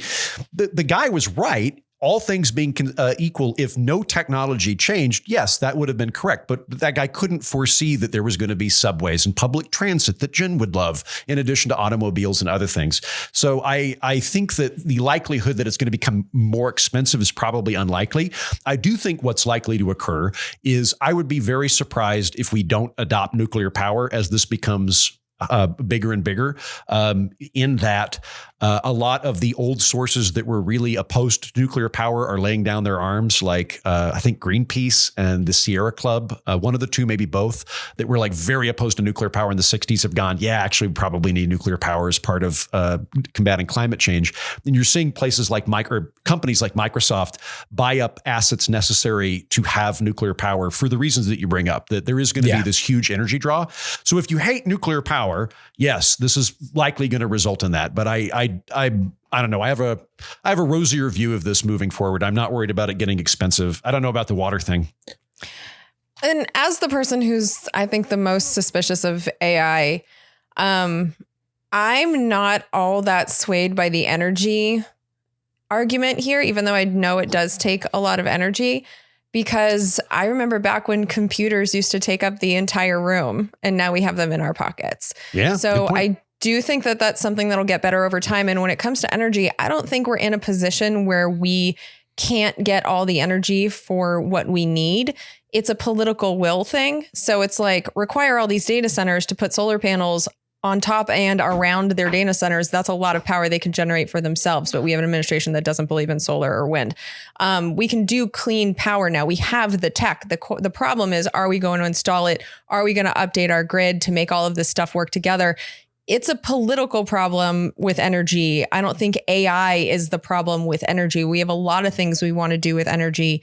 So I think if that is your concern, you're better off fighting the energy fight than trying to be like, well, AI is bad because it uses energy. Like, we can make the energy thing work. We also have never tightened the belt. I will predict this.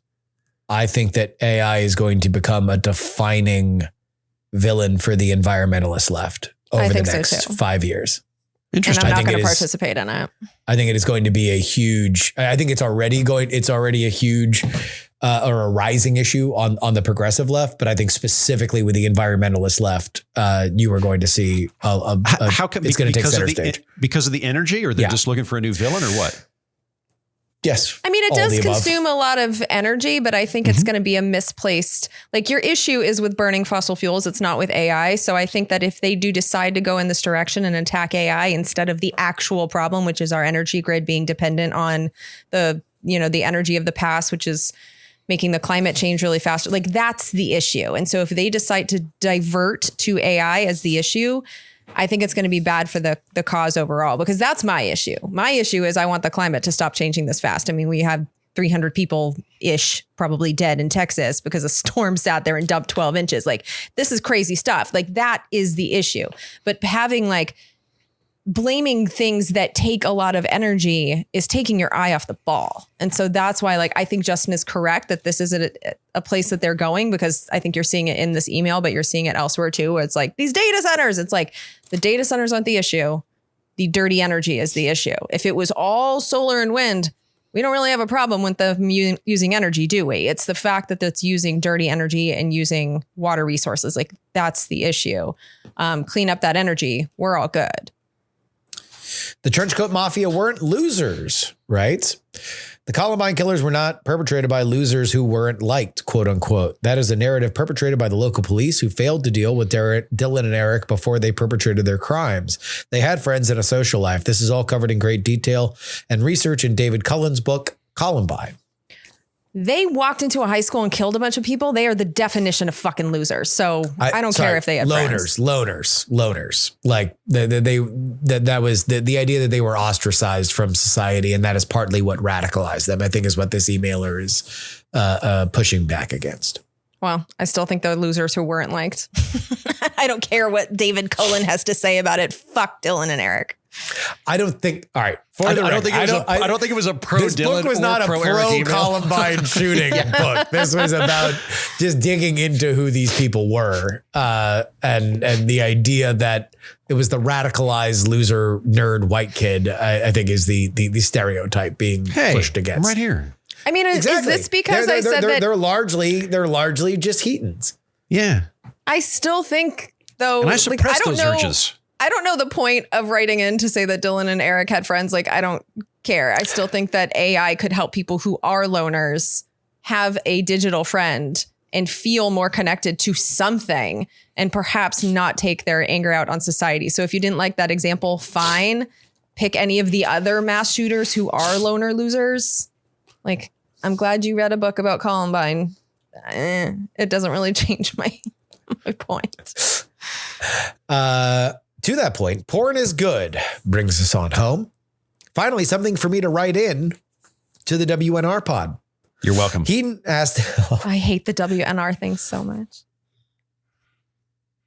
So He asked about stats on sexual violence and the explosion of internet facilitated pornography. The correlative data shows that since the 90s, there's been nothing but a decline in sexual violence, so high that the definitions were changed to be more expansive. A meta-analysis of studies from a few years ago shows that there's no solid connection between porn and assault. Good to know. Thank you. And, I'll add, I think porn's really cleaned up our parks. Back in the 60s and 70s, you'd find all these porno mags littered in our parks. And, the internet really cleaned that up. You don't really find like Jugs magazine laying around in Central Park anymore. Yeah.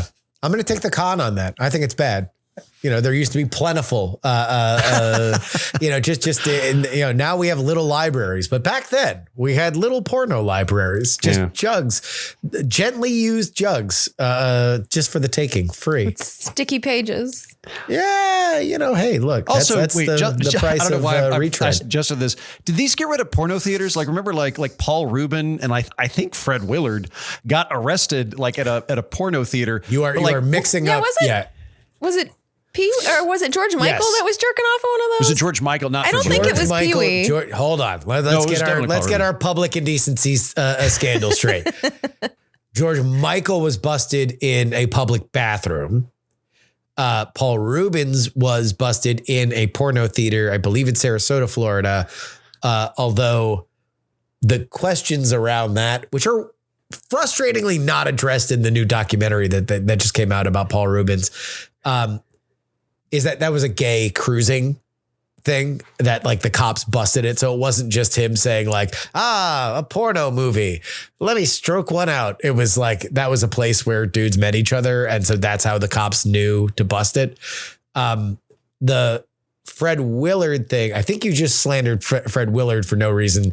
Pee-wee I didn't say it was bad. I don't know who Fred Willard is. Fred Willard, great comedian. Dead. Yeah, hilarious. Great comedian. I can't do my work. Anyway, Paul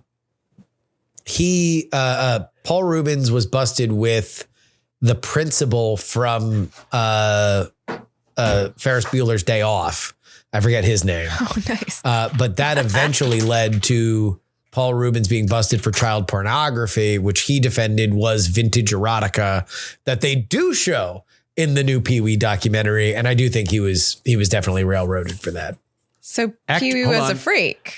2013. Pee-wee was a normal rich gay dude, I think is the takeaway, is that even if he was busted at a gay hookup place in Sarasota in the 90s, it's like pre-Grindr. That's how gay dudes met. Right. I guess my question was, did porno theaters serve a niche before internet porn? Almost assuredly. Yes.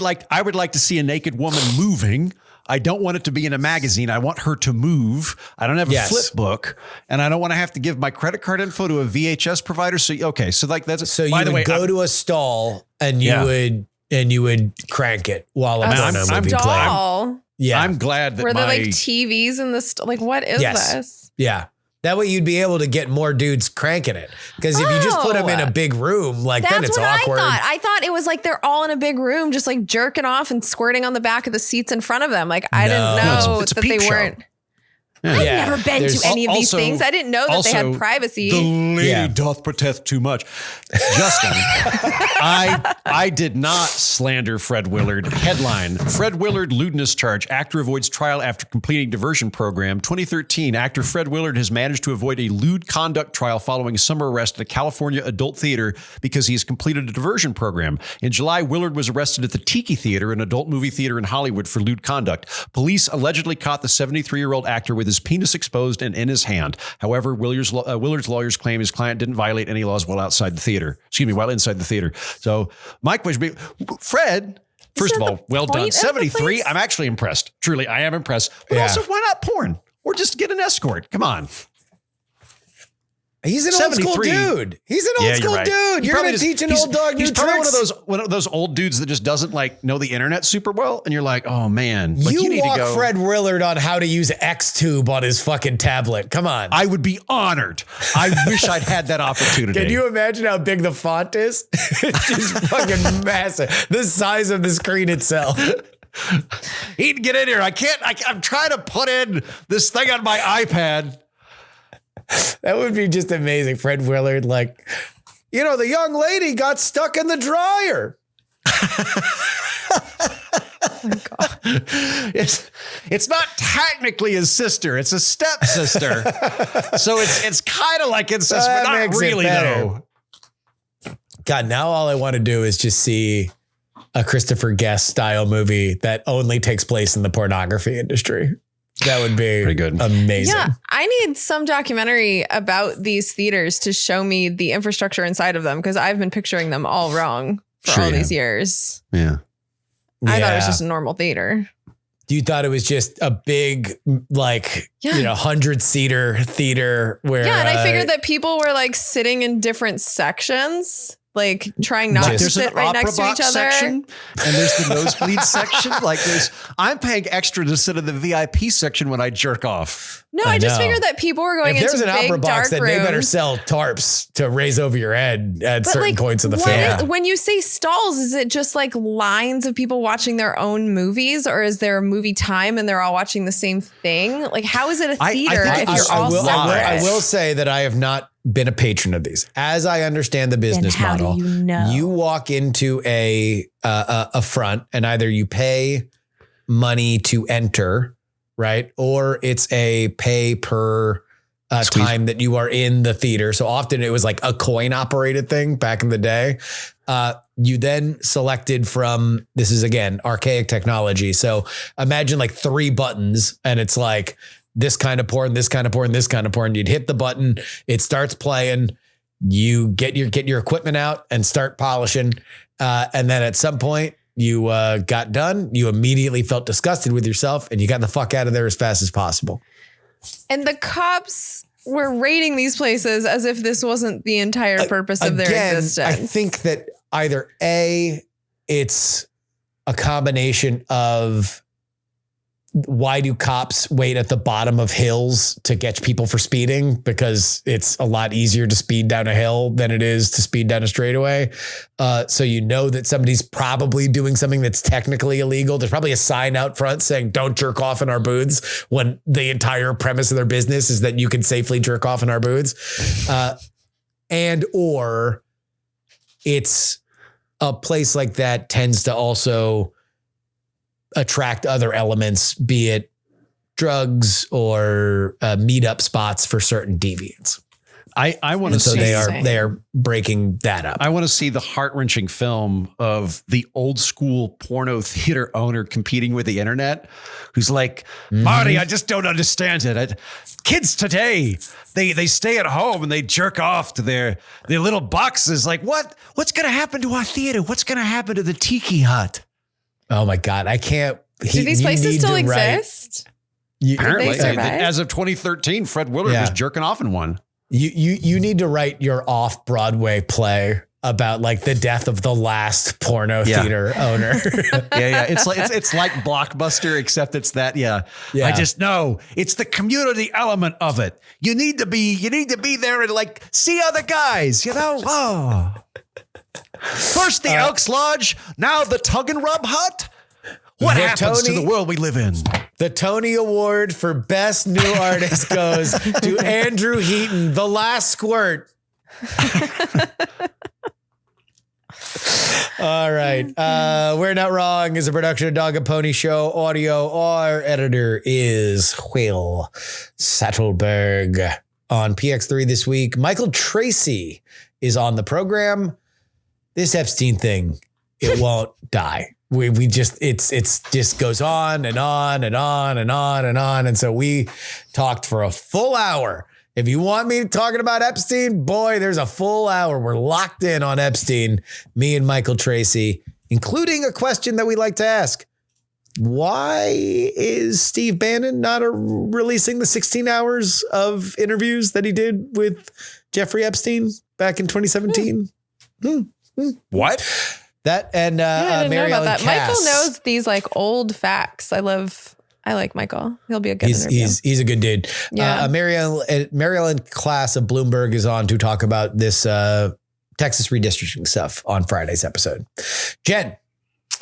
I am still working on this damn bill. I have 200 pages left to read, but I do think the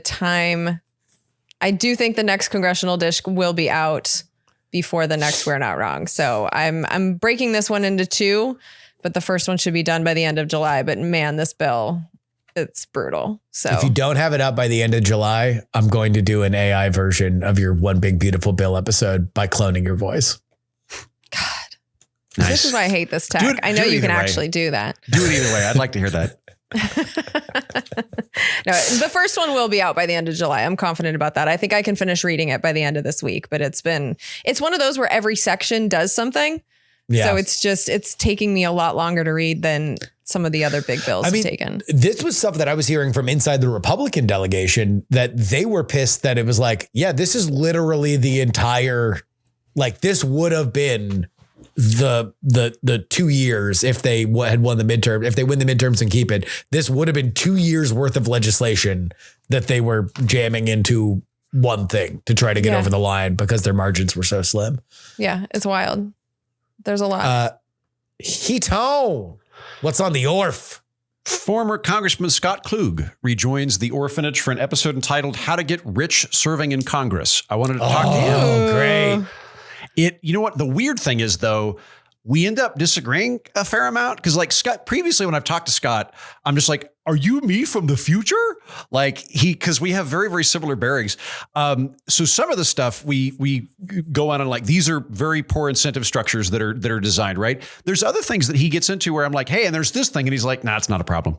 And he made me think about some stuff where he made a compelling case that some of the stuff that I went, this is a problem here. These are bad incentives. He's like, "No, not really. It's not really a big deal." And he kind of walked me through it. So it was an interesting chat with a former congressman, and I should add former lobbyist, about what he sees as the compelling issues of bad incentives and ways to get rich, and also me spitballing things and him swatting some of them down. So he took that walk from the Capitol Dome to K Street. He didn't go to K Street. He became a lobby. Where was he in DC? I think he was moved back to Wisconsin pretty quick. Okay. I don't think he stuck around DC that long, but he was a lobbyist for a while. He's very unabashed about it. But it's interesting to talk to him about, because that was one of the things I had was, can't you kind of game the system by I'm going to do this thing for the energy industry. And then, 3 years from now, I'll get a really high paid job as a lobbyist with it. And he's like, do you really think Ted Cruz was like on the fence about guns?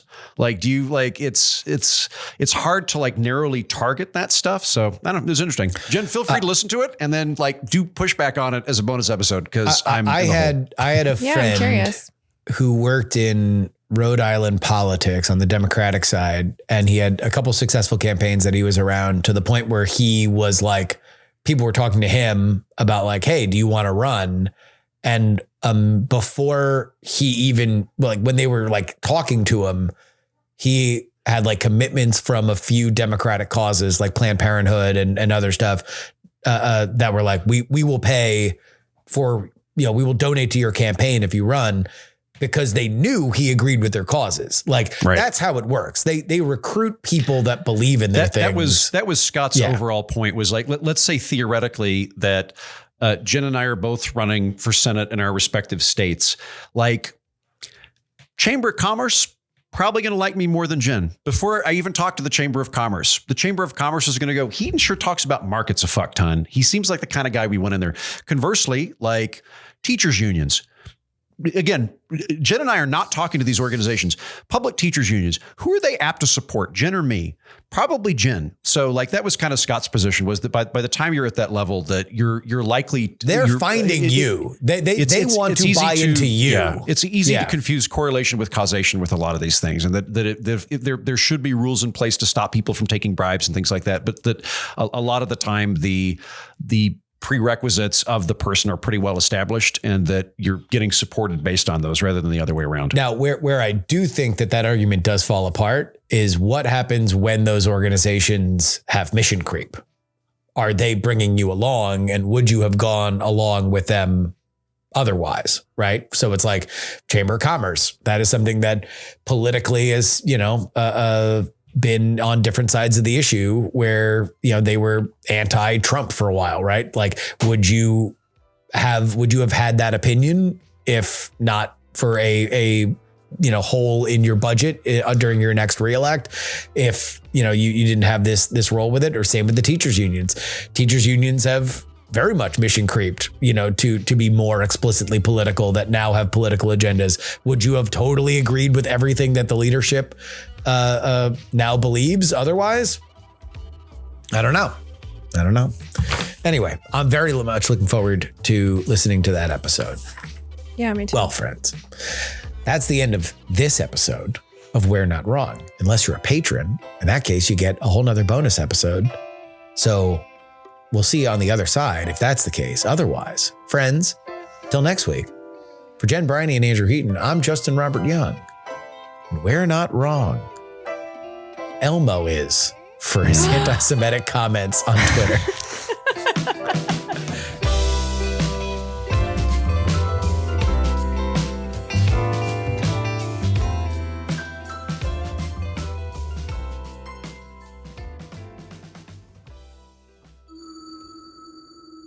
Dog and Pony Show audio.